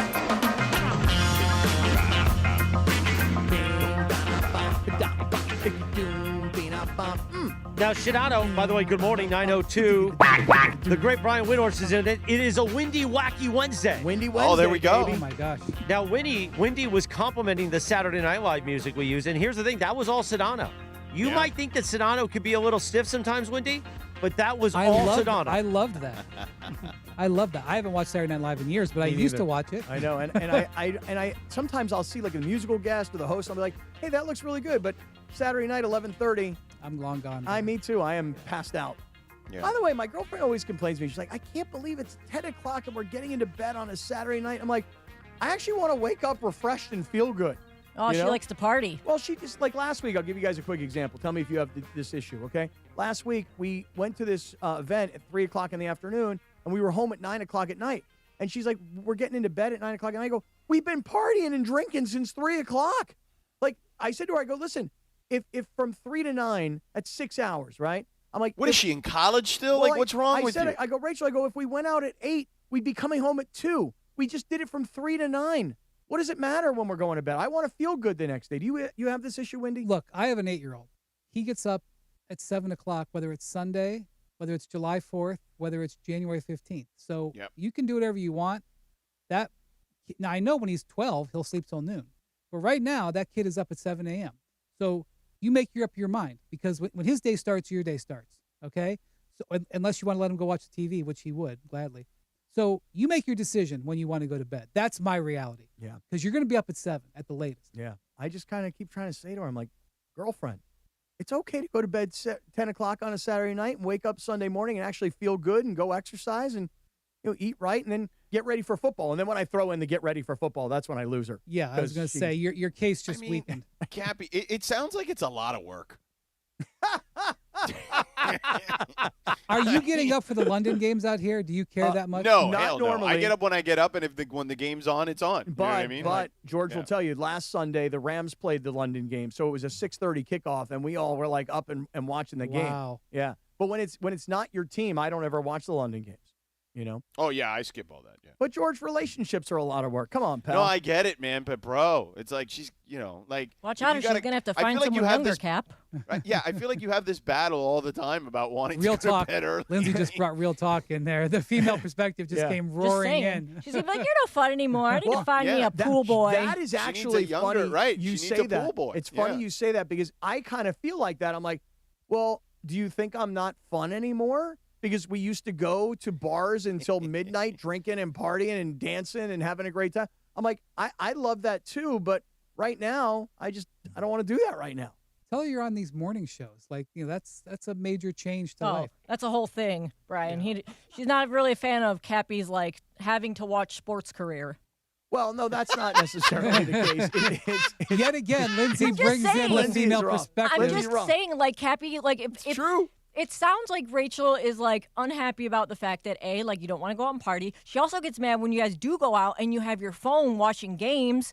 So, like, I kind of, like I said, Cappy. Like, you're really killing me this no, morning. I don't mean it. You're really making things all hard. I'm not killing you, Cappy. I'm just saying that, you guys are, you're different stages. Well, did you hear the pool boy comment? Cappy. I did hear the pool boy comment, and I don't think she's necessarily wrong. No shade. Yeah, no shade. It's just, He heard it and discarded it. Yeah, Thank you. the pool boy sounds like he's more fun. He'll go out till 11 o'clock at night, But it's true. Like last week, we went to go visit her folks, and Which she is goes, where? Which is this is about 30 minutes south of where we live. Okay. And so she said, but I don't want to go visit them unless, I know that you're not going to be on your phone watching the games. Oh, yeah. And I'm like, but I need to watch the games. I got to know what's going on. So she actually prepared her mother. She's like, I'm just letting you know, Scott's going to have his phone on, and he's going to be watching the game. And I was watching the Charger game. And I was getting to see all those empty seats in SoFi Stadium because there aren't enough Charger fans to fill them against the Colts. And How many will be there? How many? What sort of Thursday night attendance? Well, let me to give you an indication of what Thursday night attendance will be when the Minnesota Vikings come to town. You can go online right now to any of these third-party sites. How much for a ticket on Thursday Night Football, George? What does it cost? The cheapest ticket to get into a Charger game Thursday night. What do you think? Who are they playing? They're playing the Vikings. A friend of mine who's a Vikings fan is coming for the game. I don't know if anecdotally, I'll just toss that in there. Yeah. I'll say $65. $25 on NFL football game at SoFi Stadium on Thursday Night Football. Well, what are you going to – okay, obviously you're probably maybe taking Uber. What are you paying to park? Depends on where you park, but I will tell you this. Our partners at Hollywood Park Casino, $50 to park in their parking lot. Pretty good. Pretty good, actually. Okay, so more to park than to attend. Well, you go buy 2 tickets, that's $50. You pay $50 for parking. You're in an NFL football game for $100. Pretty good. But not good. Not good. I was going to say, that's not what I would say. Not good at all. Oh, Linz, I'm going to get killed today, I think. I'm sorry, Cap. I didn't mean to, I think you, I'm just saying it. Lindsay unleashed. Just unloaded. Got a whole 90 seconds of it. Lindsay it's Wacky unloaded. Wednesday, Cappy. Lindsay unloaded. It's being wacky. I know you are. I mean, if you wanted to hear the wacky bit I did have prepared, then keep listening. Oh, really? For later. Yeah. Okay, so we are getting Well, Lindsay's wacky Wednesday. I mean, I'm worried. She's giving you kind of the sanitized version. I'm really worried what she would, really tell you. I know. If the mics weren't on about your comments. No, Cappy. I'm just saying it. I'm proud that you are where you are in your health journey. But it sounds like, maybe Rachel's holding you back a little bit. She's holding me back. In fact, if anything, she's helping me up. Okay. No hold back. I know that she's helped you a lot in your financial journey and your life journey. Right. Yeah. You don't understand. Just keep going. She's your accountant. We're at 2 minutes. She's literally your accountant. You say that all the time. Listen to me. When I was married, okay, I'll describe it this way. Brian, don't ever get divorced. And your calendar organizer. No matter what you do, don't ever get divorced in life. But when I was getting divorced, I was running full speed as fast as I could up a hill. And my ex-wife was running full speed, twice as fast, with a noose around my neck and running downhill. That's where I was, okay? Now I have this great girlfriend. She's the greatest.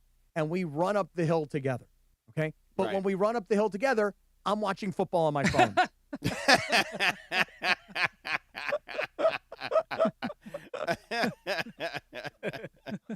and you want to be in bed by 9.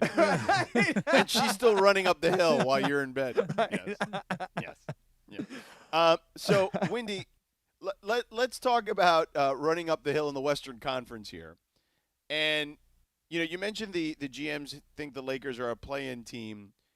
And again, we're talking about numbers here in the sense of, like, I think, 5 games to 10 or something like that last year? Yeah, I mean, they were 2 games. They were third, which was awesome, but they were 2 games from being 6th, something like that. Yeah. So, like, what do you think this year? Like, where, I know it's early, but just what are your kind of initial thoughts on where they kind of fit into the Western Conference landscape? And by the way, while we have you, like, what are your thoughts on the Clippers in that Western Conference landscape? Okay, so last night I could have gone to the Laker game, but I didn't want to go because I wanted to sit and watch and be very closely attuned to the Rockets Thunder game. And I'm not sure how many of the folks watching or listening right now did, because they wanted to see the Lakers play. Mm-hmm. And the game with the double overtime, I still haven't seen the first quarter and a half of the Laker game. Yeah, because I didn't see it. Okay. Well, So- and by the way, NBC, we talked about, did not do a great job of, and I know it's going to sound like, oh, you're saying that because they're not they're your competitor. But, like, when we have a game on and it goes long, in the upper left-hand corner, there's a score bug, and it tells you where the game can be watched. Well, and, also, that was not the case yesterday. If it's an NBA game, you can, and it's on linear, you watch it on another linear channel. I realize there may be some, like, college volleyball that you have to go to ESPN Plus, but they put on, they put the game on streaming. But I don't want to talk about that. I just want to I want to talk about that. If you watch the Thunder and Rockets play, everybody that those guys put on the court, too deep, was good. and they're missing some guys. Like the Thunder were missing Jalen Williams, and the Rockets were missing Dorian Finney-Smith, for example. But, like, those teams, 1 through 8 or 9, big time rosters. And that's where the Lakers. And again, let's look down. What did Denver do? Denver was in the same boat. Denver went out and added a bunch of depth. Will it end up working out? The jury's still out on that. But they added depth to their team. Look at the Clippers. This is one of the deepest teams in the league. Now they're all old, and you can say, well, some of those guys are going to break down. I agree. They're going to have injuries, but they're very, very deep. Okay, and you look at Dallas. George, that game you're there tonight. Again, they don't have Kyrie. Yeah. It's a very deep team. Okay. Yeah. These are, Minnesota lost a little bit of depth because they lost Nickeil Alexander-Walker, but they've got some upcoming draft picks that they're going to be leaning on. The Lakers just can't match the depth.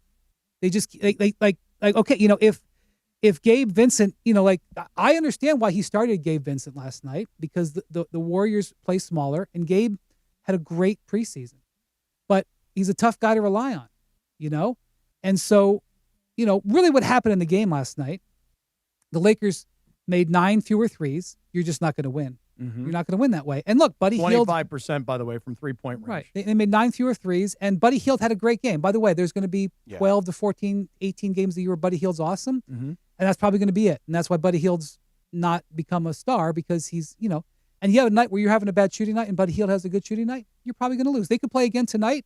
Buddy Hield could go 2 of 10 and Luka could go 6 of 10 and we'd have a totally different outcome. So I'm not overreacting, but the reason the Lakers lost last night is because they made 9 fewer 3-pointers and they made 9 fewer free throws because Jimmy Butler got to the line 16 times and he made all 16. Okay.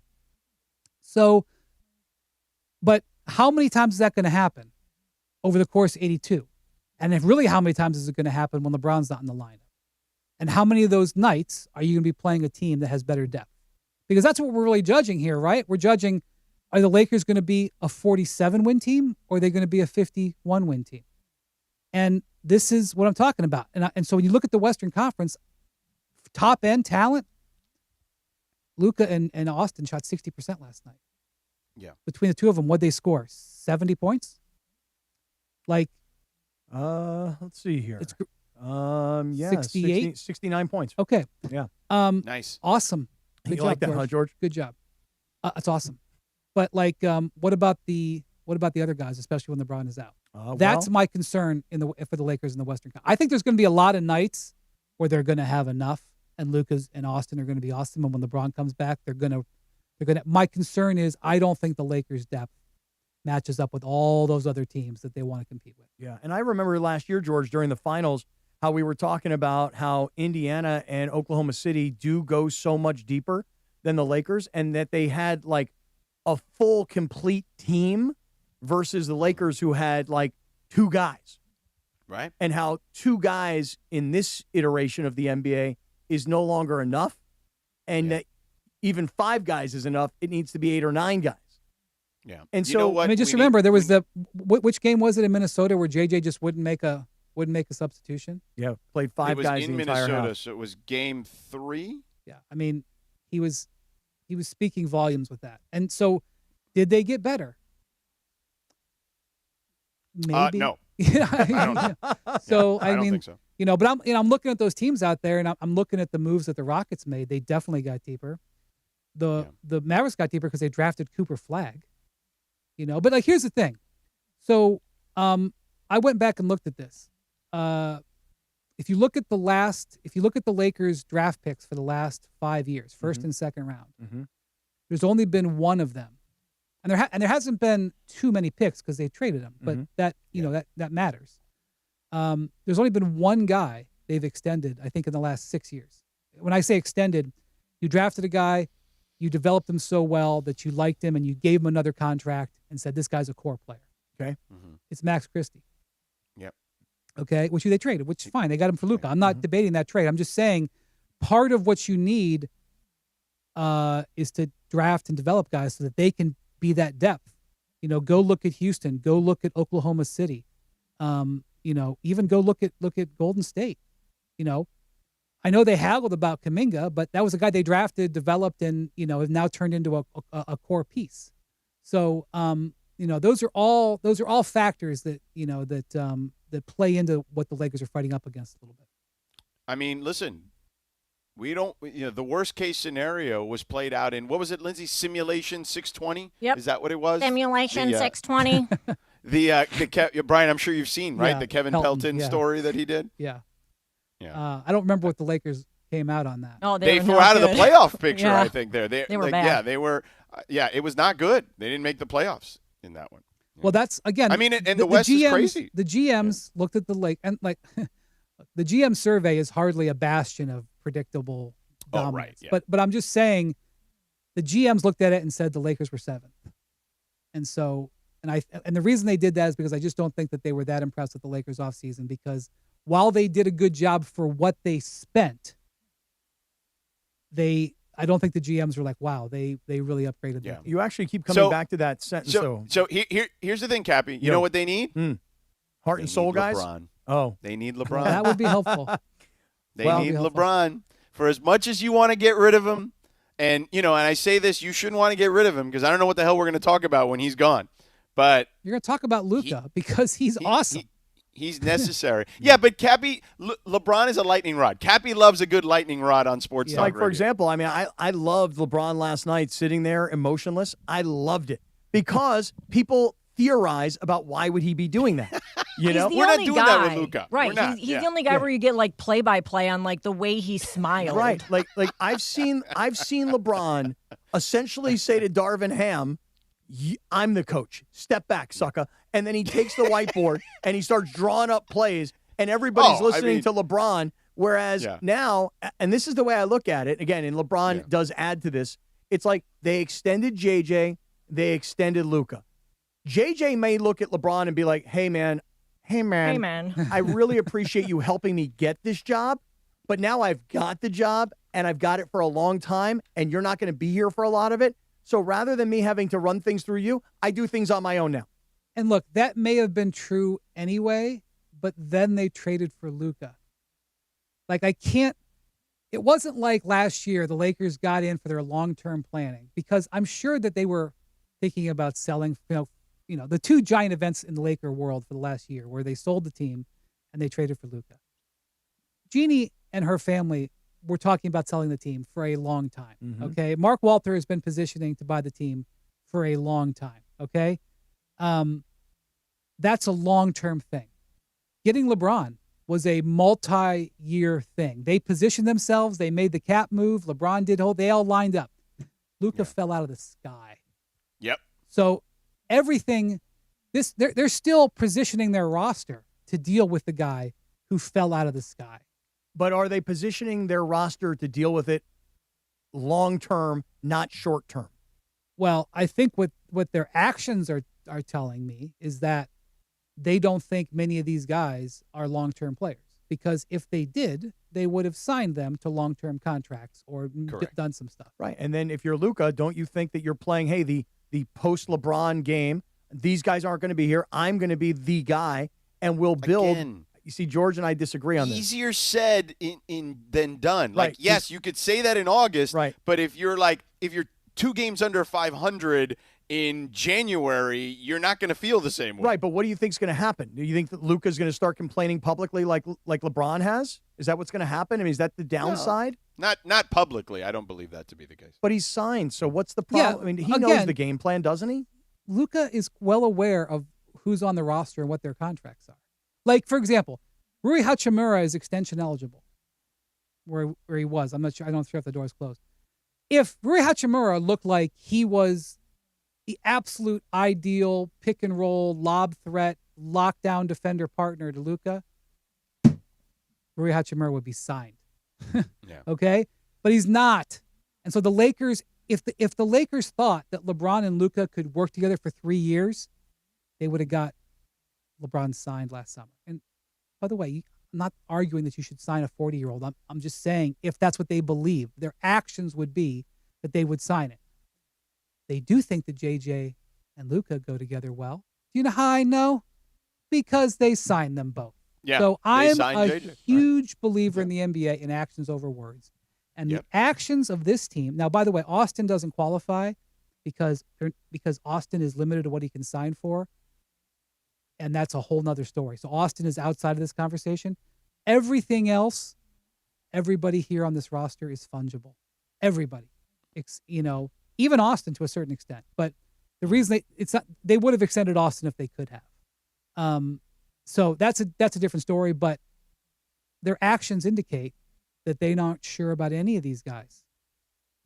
Just like did I need to know that they weren't super high on Dalton Connect before they didn't play him in the opener of season 2? No, because they traded him last year. Their actions were very clear. Yeah.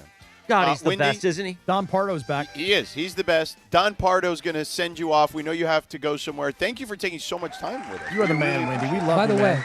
yesterday, as I was waiting for my my lunch to be delivered, I was watching A Friend Indeed. Oh, one of the best Columbo episodes ever. Oh, geez. Without a doubt. Season 7. And it was amazing. Oh, no, season 6. I'm not sure what season it is, but A Friend Indeed. Friend Indeed is one of my favorites. Yeah. Good job, Wendy. Look at that. Look it up. You got a little Columbo talk at the end. Do they There use you a go. phrase like a friend with weed is a friend indeed? No, Not in the not same. in Columbo. Columbo, What are you Cappy. talking about? You know what? Columbo's clean. 70s. Oh, so a friend with reefer. It's different terminology. Thank back you, then. Wendy. A windy, wacky Wednesday. We're back. See you, in Wendy. Thank you. 90 seconds right here on ESPN LA. Smile, Jack. After Afternoons with DeMarco and Travis. Weekdays 3 to 6 on ESPN LA. Somebody just said something on the YouTube chat. Who's somebody? Go D. JM in the YouTube chat said B-Far has that Doc Rivers fade. That Doc Rivers fade. Your home for LA sports and barbershop level honesty. Oh my God! You have the Doc Rivers I fade. have a Doc Rivers fade. So to complete the look, here's what I need you to do to complete the look. Pay my son $23 million. Well, sure, if you want to. I need you to get like a pretty decent sweat going. Doc always looks like he's super sweated up. Let me get some water that we can dabble in there. Doc always looks shiny. Blow a 3-1 lead. Yeah. Well, now I got a Doc Rivers fade. Oh my God. DeMarco and Travis, weekday afternoons starting at 3 on 710 ESPN, the all-new ESPN LA app, and live on YouTube. Hey guys, Cappy here. When disaster strikes, you need an ally who truly understands your needs. Avner Gatt is here to help you navigate the complexities of insurance claims. Are you feeling abandoned because your home is unlivable and your insurance company isn't cooperating? Or perhaps you're being pressured to use a contractor with poor reviews. You've been loyal to your insurance company for over 20 years, yet now they treat you like an outsider. Avner Gatt knows how to turn the tables. We protect homeowners from the games and fine print that insurance companies are known for, and we cover all of Southern California, ensuring your voice is heard and your home is restored. Visit AvnerGatt.com or call 818-917-5256. Avner and his family personally take your calls with 5-star ratings from Yelp, Google, and the Better Business Bureau. Don't let your insurance company dictate your future. Avner Gatt is here to help. Visit AvnerGatt.com or call 818-917-5256. Avner Gatt, your claim, our game. This is the Sedano and Kap Morning Show. 9:25. Good morning. Oh no, not that one. Not that one. They don't play today. The Sedano and Kap Morning Show on a wacky Wednesday. Also a wacky windy Wednesday. Thank you to Brian Windhorst for all his joy he brings to us and the Columbo talk. Even though Sedano tried to fight it. But I think we bring a lot of joy to Windy too. I love it. On this day in 1985, the number one R&B song, Stevie, Part-Time Lover. Maybe you're going to have a part-time wonder after Rachel finds out how Lindsay unloaded on you. Parker said that he used to be a pool boy. Does that surprise anybody? I told Parker he's a bad guy. He's a bad Parker, did you ever have a pool boy experience, Parker? Oh, I guarantee you he did. Yeah, you showed up. He is a typical pool boy. Yeah, you showed up to screen the pool, maybe add a little acid and a little chlorine. Did you say ass? Acid. Oh. Yeah. And then got the mustache, the whole thing. Right. And then, lady inside's like, why don't you come on in? So for many of those that know about the Firefox in Anaheim Hills and what it used to be, we're back in the summer of MILFs. Just go there. A lot of times, part of the thing was to be the pool boy in the whole getup, in the setup. You know what I mean? Parker's like, hey, do you need help putting on that lotion? Right. Wow. That was Firefly in Firefly, you're right. Firefly in Valley Village. No, Firefly was in Studio City, right? Yeah, Valley Studio Village. City, yeah. And then North Hollywood. Firefox was in Anaheim Hills. I hit up both, frankly. The summer of pool MILFs. boy? The summer of MILFs. There was nothing like the summer of MILFs back in the day. Parker, you do great at Firefly back in the day. Oh, yeah. He probably still can. Probably. Meanwhile, it is Radio Tinder time. We like to play a TV theme, shall we? Happy 63rd birthday. He played Saul Goodman on Breaking Bad. And, of course, Better Call Saul. Bob Odenkirk. He's 63 years old. Ended up being one of the greatest characters in television history. I started watching Better Call Saul. I never really got through it. Oh, it's so good. But Breaking Bad was amazing. Breaking Bad was amazing. I think Better Call Saul was just as good. I like the storytelling more in that. It was very well written. Yeah, I got into it for a little while, and I don't know why, but I never went back to it. I never finished it. I guess how many seasons of Better Call Saul are there, you think? 5? Are there that many? Yeah, and then there's a movie, too. Oh, I didn't know there was a movie. Well, it's kind of like a mashup based on the younger guy. El Camino or El Dorado? Yeah. That movie was not. Yeah, I've never watched that. Because the one guy who was skinny in the show all of a sudden showed up fat, and it was supposed to be like the next day. Anyway, you can follow her at Lindsay Baseball on Twitter or Instagram. Don't forget about our friends with the hardwood, the morning wood, our friends at Hernandez Wholesale Flooring. I'm holding up the wood now. If you're in the market for new flooring, shop at Hernandez Wholesale Flooring, where every day is a deal. No gimmicks. Call 866-62-FLOOR, F-L-O-O-R, or go to HernandezWholesaleFlooring.net. No sale beats wholesale. Knock on that wood. See, I'm knocking on it, Cappy. Let me listen. Knock on your Cappy, wood. I'm still laughing at the way you held the wood for me the other day. Oh, listen, I was telling Steven Hernandez last night, because, holding the wood is critically important to the guy or girl who's trying to break the wood. Oh, jeez. You can't break that wood. Well, here, watch this right now. Let me show you my positioning. Watch this athletic stance that I get myself into. Watch how I create a base. Here, watch. You're like Crouching Tiger, hidden Cappy.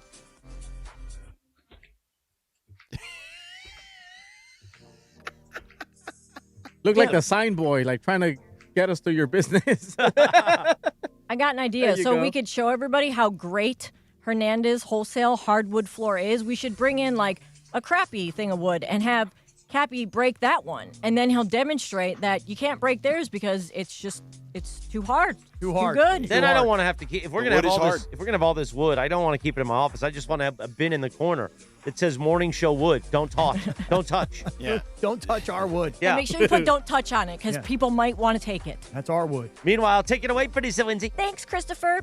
All right, so a lot of people on the internet, or as Sam Pines would say, on the World Wide Web, are talking about last night's halftime, quote-unquote, show with Michael Jordan. So as we all talked about over the summer. What was it like? I didn't see it. So it was like a little 3-minute, basically an interview, sit down with Mike Tirico, and it's called MJ, Insights to Excellence. So I'll just play like the 2 main clips that were in it, and it sounds like it's just going to be a lot of this kind of stuff. Here's him talking to Tirico about whether or not he still plays hoops. Do you ever pick up a ball and just shoot? I haven't picked up a ball in years. No, come on. Just like walk past. There's got to be a hoop somewhere at your place. You don't see a hoop anywhere around here, right? I don't. Wait, It's a seriously, reason. the last time you picked up a basketball and shot it? I was at the Ryder Cup. Yeah. And I rented a house from the owner. Sure. He came over to do pictures. He had grandkids. And I was meet and greet and thank him for allowing me to stay in the house. And he had a basketball court. He says, I want you to shoot 1 free throw. I said, really? Now, I already paid for the house. It's not like he got to see me. So when I stepped up to shoot the free throw, it's the most nervous I've been in years. Stop it. In years. Stop it. Come on. And reason being is those kids heard the stories from the parents about what I did 30 years ago. Right. So their expectation is 30 years prior, and I haven't touched the basketball. I hope you swished it. Absolutely. I got the most gratifying that made my whole week is that I was able to please that kid, not knowing if I could. That's so great. So the other clip, if you guys want me to play it, he talked about like why he's doing this. Basically, like why'd you open your house to us? So you let us bring a camera or 2 to your place here to talk to you about basketball. Why do you want to share what you're thinking about basketball now? It's pay it forward. I have an obligation to the game of basketball, not financially. I'm okay. I mean, I think more or less from as a basketball player is to be able to pass on messages of success and dedication to the game of basketball. Still love it? Love it like you wouldn't believe. I mean, in all honesty, I wish I could take a magic pill, put on shorts, and go out and play the game of basketball today. Because that's who I am. That's that type of competition, that type of competitiveness is what I live for, and I miss it. I miss that aspect of playing the game of basketball, being able to challenge myself against what people see as great basketball. But it's better for me to be sitting here talking to you as opposed to popping my Achilles and I'm in a wheelchair for a while. But it's nice to be able to share the things that can still make the game great going forward from your perspective. Yeah, I think one of the things why I did this is as professional athletes, we have an obligation to pay it forward. That's part of what, this is all about is to pay it forward. So I thought it was really cool, especially for a guy who doesn't talk a whole lot. So I just kind of want to ask you guys, like, do you think that it's just going to be like this kind of stuff? I'll see. Well, they were teasing in before the game that he was going to talk about his thoughts on like the 3-point evolution and things like that. And did they talk about that? No. It was like this is basically the two main things that they hit on, at least in this one. It's like 3 minutes long.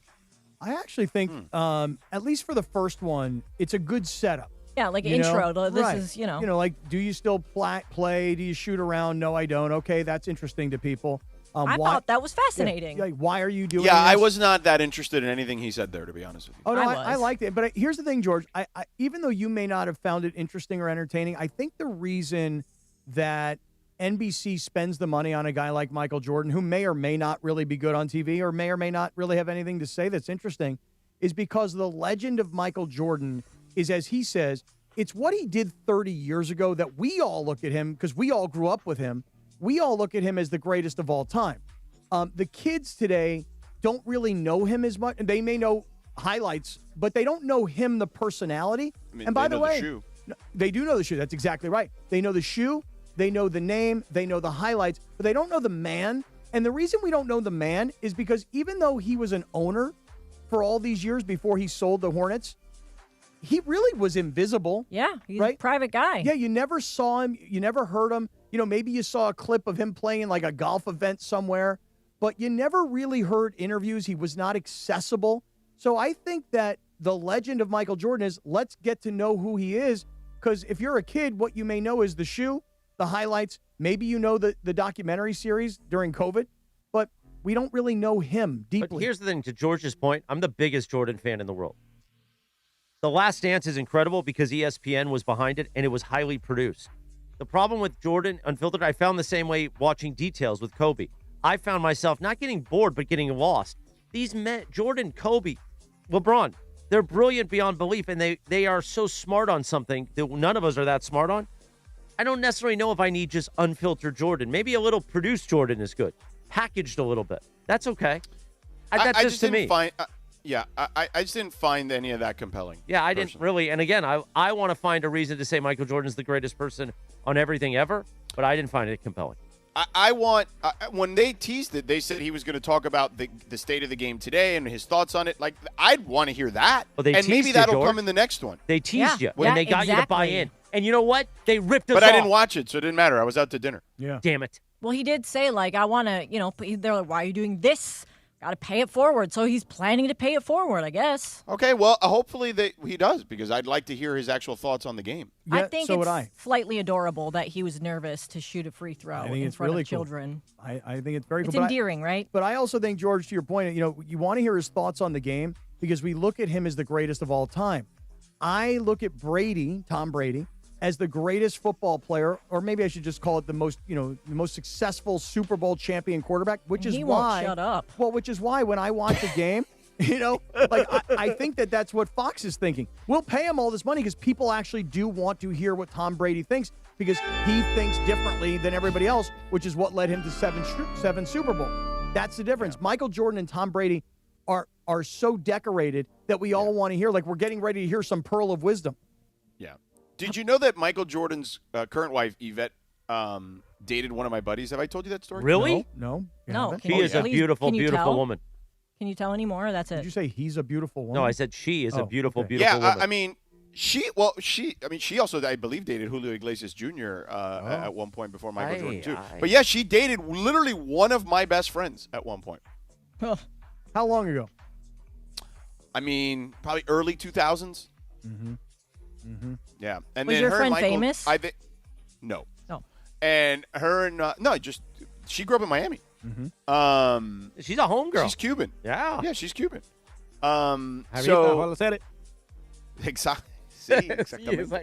But yeah, like it's funny. Like, whenever I see her, like, I think, oh my God, that's crazy. Like, it's still kind of crazy to me when I see her with him. How old is Even Michael though Jordan? it's been 20, it's been 15 years or 16 years or whatever it's been. They've been married. How old's Mike, you guys think? How old is he?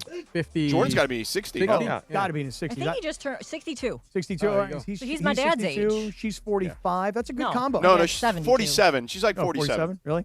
She was born in 78. I'm just looking her up right here. 78. Yeah. So how old does that make her? 46, 47? Yeah, very good. You're a good mathematician, George. You know, it says it right next to it in commas. No, actually, it didn't. It said, well, it does here, but I didn't read that one. It's amazing. AI does all that for you now. Well, I looked it up, and it was like born on March 26, 1978. And then if I looked over to the right, then it would actually say age 47. Yeah. So 6247. We should do a bit tonight 15. on AI with Cappy. That's 15-year difference. That's pretty good. That's 15. Is there a rule like when a guy dates a woman, like younger woman, you're supposed to have like age? You mean plus like this, Belichick and Jordan? Oh, yeah. That one's disgusting to me. Well, my parents are 10 years apart. My dad's 10 years older than my mom. Yeah, 10 years is no big deal. Okay. 15 years is no big 15, deal. He's Michael Jordan. I mean, once you're at Right. 62 to 47, that's not a big deal. No, You know what I actually, mean? that Like- sounds like the kind of game where there could still be a comeback. Half you know your what I mean? age plus 7 is the quote unquote like. Half your age plus 7. Yeah, that's like the rule. So, Cappy, you're what now? 55? 55. So half my age is what? 20. Well, that would be 27 and a half. Yeah. Okay, plus 5. Plus 7 would be 30. Let's say 34, 35. Yeah. 34, 35. So a guy like me should be dating a woman that's 35. So we were having this conversation yesterday at dinner, right? Like just like randomly having this conversation about like, because the conversation came up that somebody at the dinner table's friend's spouse passed away. Oh. And it was about like, would they set him up with another person that they knew whose spouse also passed away and this, that, and the other. So that was the initial foray into the conversation and just like, and it turned out, by the way, those two people, they did that, and those two people ended up getting married. And the original conversation was, two widows ended up getting married. Wow. Oh, good for them.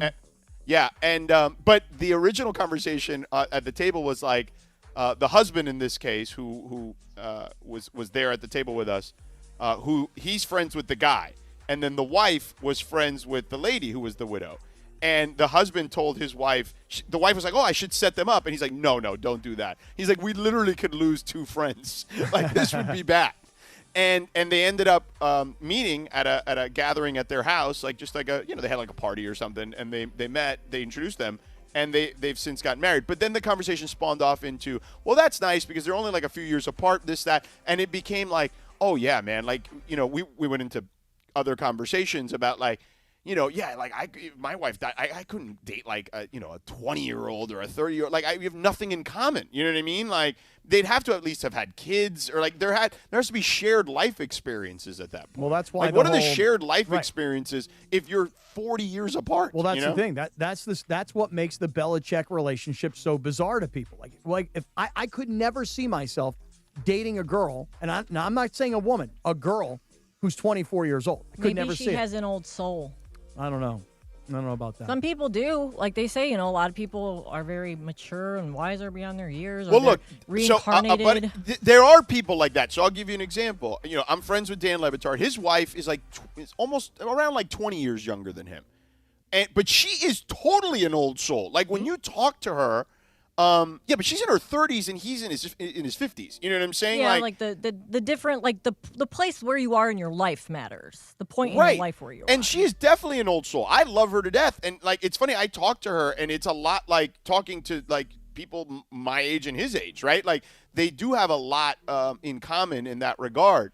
But yeah, like that's not normal. And again, we're not talking about in the Belichick case, to Cappy's point, that's nearly 50 years almost. It's gross. He's dating his great granddaughter. Really is gross. By the way, when I was single, it's crazy. When I was first out of my marriage, somebody hooked me up with a woman who was a widow.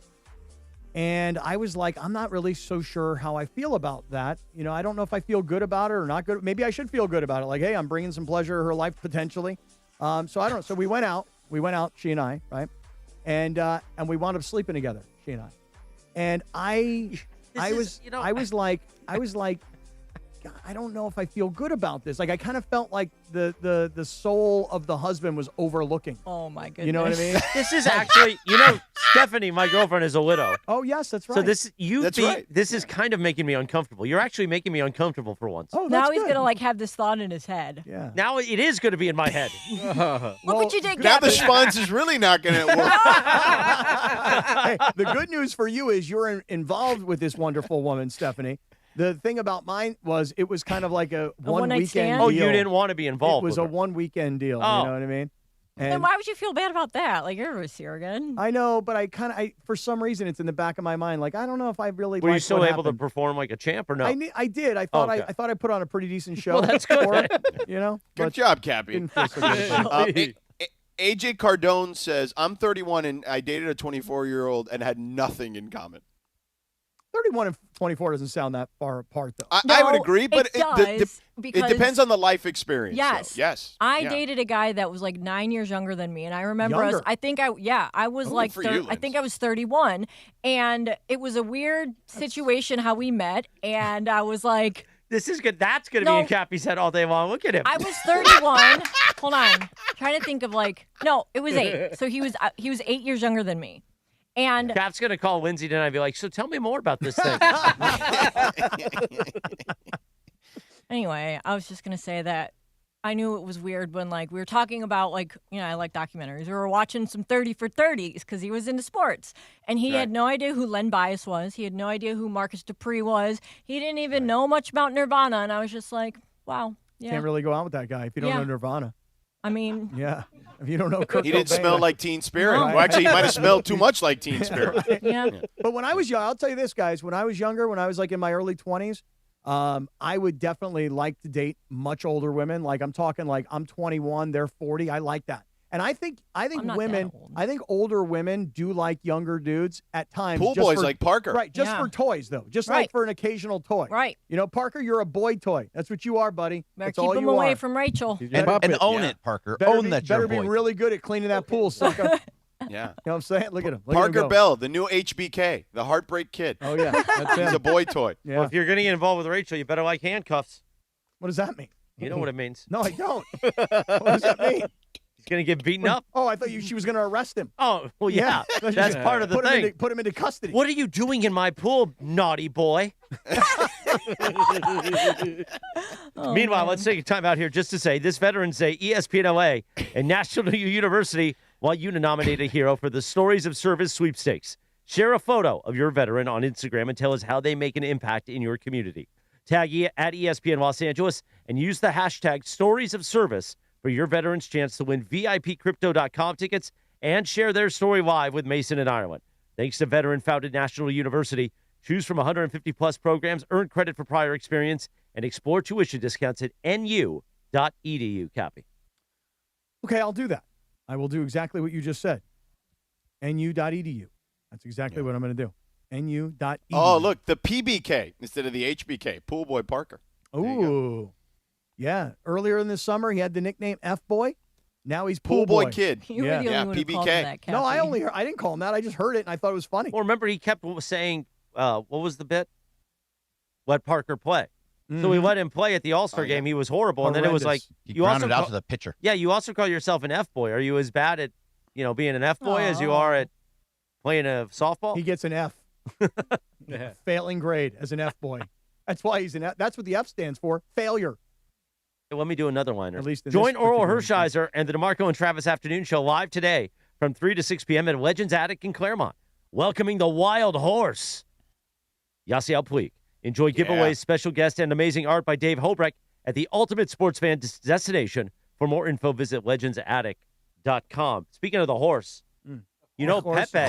Pepe voiced stuff yesterday for Torta Thursday and Heina Friday. He did? No way. Yes. He was No offended way. that He we was didn't, very jelly ask him. that Troy Santiago's doing it. No And way. accosted me why did you take Troy? And I told him it's because of the highlight and Troy's a great guy. And he goes, did you say on the air that Troy's better than me? I said, I absolutely did. Oh, poor Did Pepe. he do it? No, he did it more traditional. But he did. Yeah, you'll hear it tomorrow. And he now is one of the official. I mean, we don't have really an official voice of Heina Friday. We've got Las Mil Amores. Mil Amores, Sí. the Salsa Heina, Jerry Pompa from Amor Salsita, and now we've got Pepe Mantilla. That's beautiful. And of course Trudell, because Yeah. Well, Yeah. A hot Chicana from the barrio, keeping it real. it's funny. Now, You were Is saying. Trudell going to be on Heina Friday this week? I will make sure, because last week we didn't get him booked, but we will book him this Friday. Yes. Had a lovely visit last night. Because the with Mike Lakers are at Trudell. home against the Wolves then. Right. A really nice visit with Mike Trudell last night. In fact, you should have seen me and Bergie last night, George. We were working the press room at. You were working in the press room too. Now, is this before or after the Cappy? This is before the Cappy Lappy. Who'd we spend time with? We spent time with Kyle Kraska from Channel 11. Sure did. Okay, Kyle's an old friend. Sliwa came by. A lot of time with a lot of Sliwa. time. A lot of Sliwa love that. last night. I mean, Brian Ahmad has got to be excited to hear that. Let's see here. Who else came by? Trudell. Trudell showed up. Mason was obviously Mason there. was there.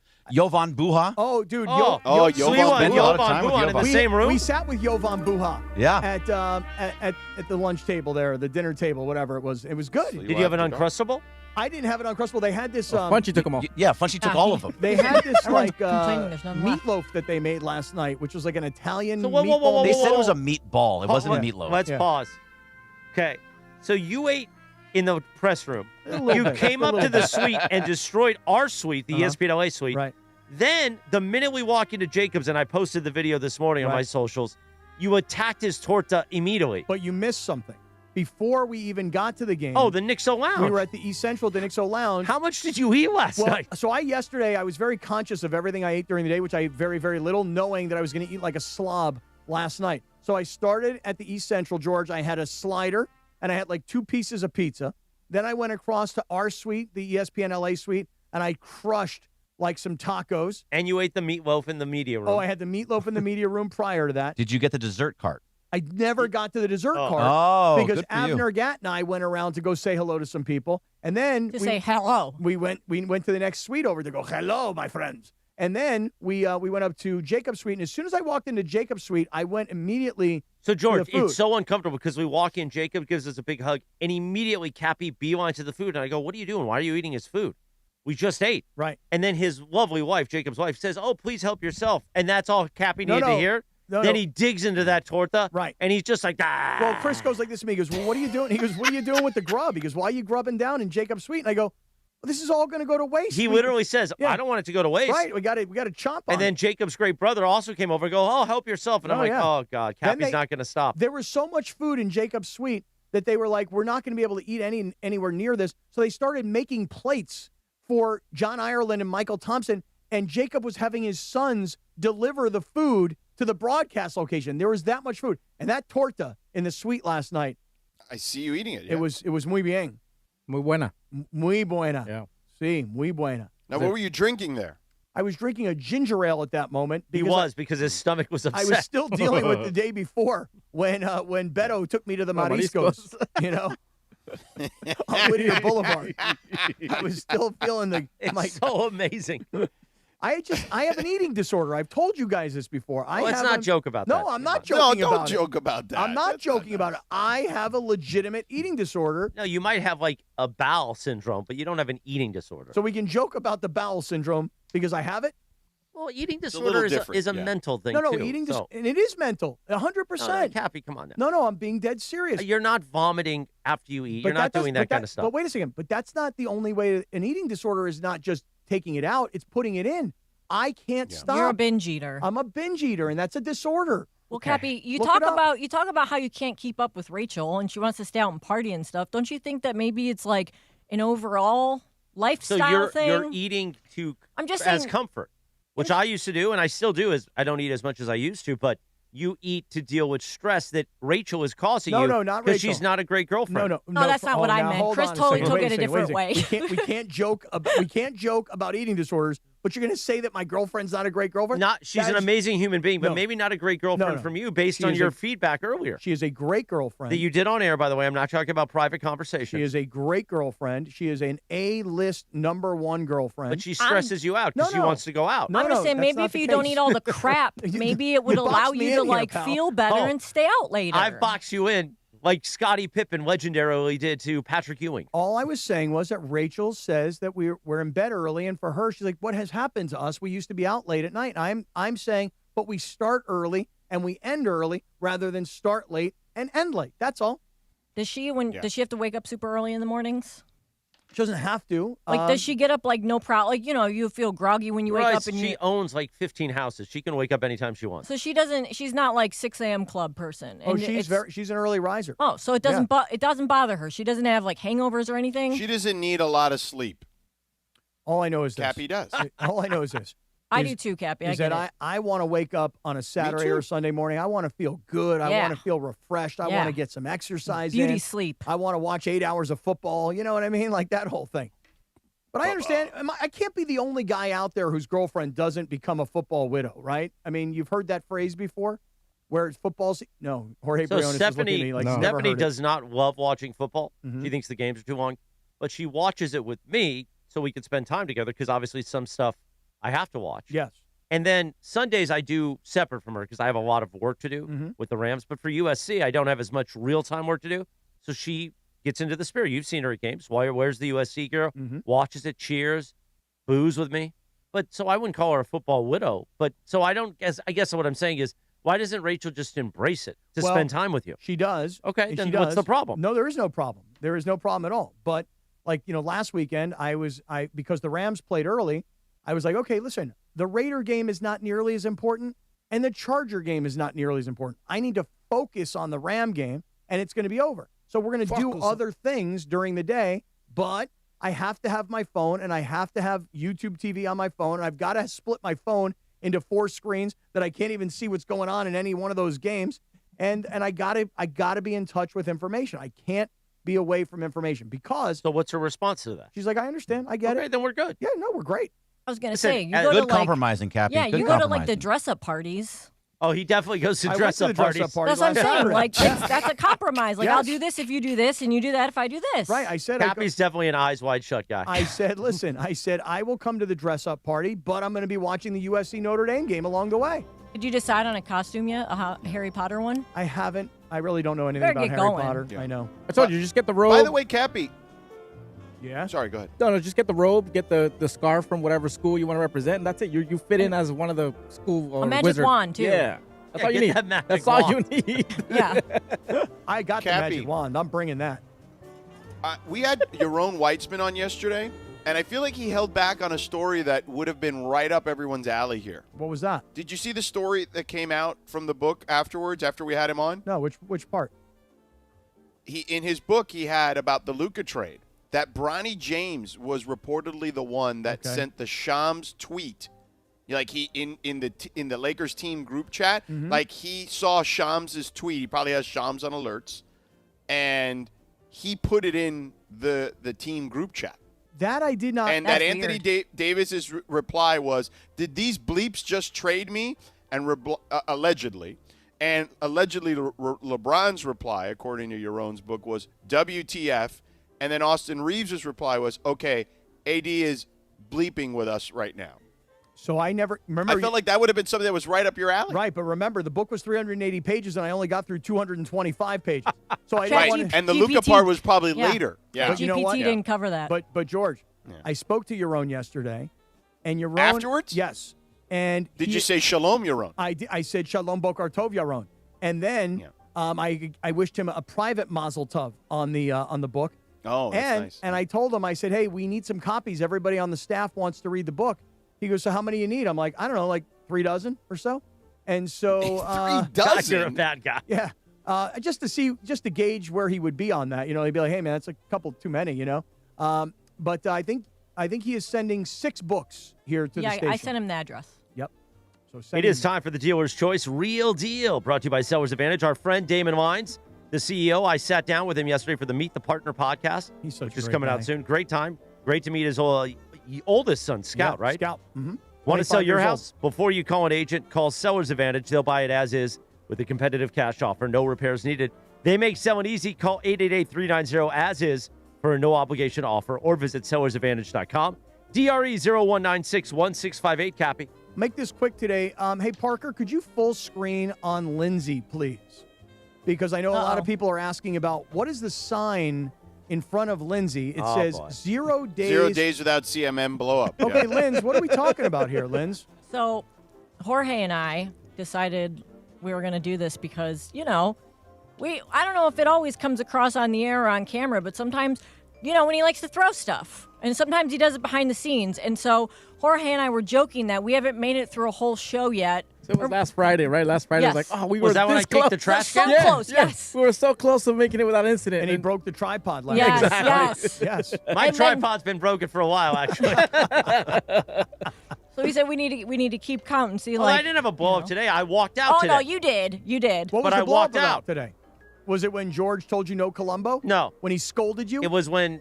Wendy's headphones were down too low, and he didn't No, turn it wasn't the that. volume We up. The volume was all the we way weren't down. in program. They We were were. in The volume program. It was turned down. out we were. The volume was just turned all the way down, and he didn't know where to turn them up. So we weren't prepared for a guest. But I walked out and threw something outside of the studio. So I don't think that counts. Well, in Yeah, we fairness, I reset, had yeah. prepared for him to be in the other seat only because I was thinking George was going to be here. So that's on me. So But, is you it? know. So does the board I get didn't a check. It was on one? me. Does the board get a It one? resets back. We Yeah, we reset it back to 0. Because that 0 that you That's have. not fair. I did it outside of the studio. That 0 is in red, and it reminds me of the old days around here when we had the circle of trust, and everybody had a circle next to their name on Twitter. So I didn't know if you were making some sort of a Yeah, but now we have message the to everybody. mongrel mashup. 0 days without a blow up. So is tomorrow 1? Yes. Okay. Well, he's got to You got to get through the whole day tomorrow, right? Okay. Because we did not get through today. All right. It's not my fault. It is your fault. George, is it his fault? Regardless, Yeah. it does not matter whose fault it is, right? No, I would say Lindsay's Lindsay's accurate here. Like, it does count. Damn it. Good job, Linz. Way to go, Jorge Briones. Spectacular job last night by Gregory Arthur Bergman, by the way. Just Thank you, outstanding Cappy. work. Standing. Standing behind you. Thank you. Well, scouting. Scouting. Sure. It was a wonderful, wacky, windy Wednesday. We love it. Thank you so much for listening. We'll see you tomorrow for a Torta Thursday. That's right. Torta Thursday, Jack. Now I'm going to have another blow up, so now we're going to have to reset. I don't know why all the pots are down Reset it before I'm again. done. Because he didn't want you to have a blow up. That's why. Well, now I'm going to have We a needed blow up. one anyway. We're still on 0 days, so you have full right to do it. Right. It doesn't restart till tomorrow. I'm going to throw something in just a moment. Rich Eisen Show now continues on the app. We'll see you tomorrow morning at 7 a.m. for a Torta Thursday. Have a wonderful Wednesday, everybody.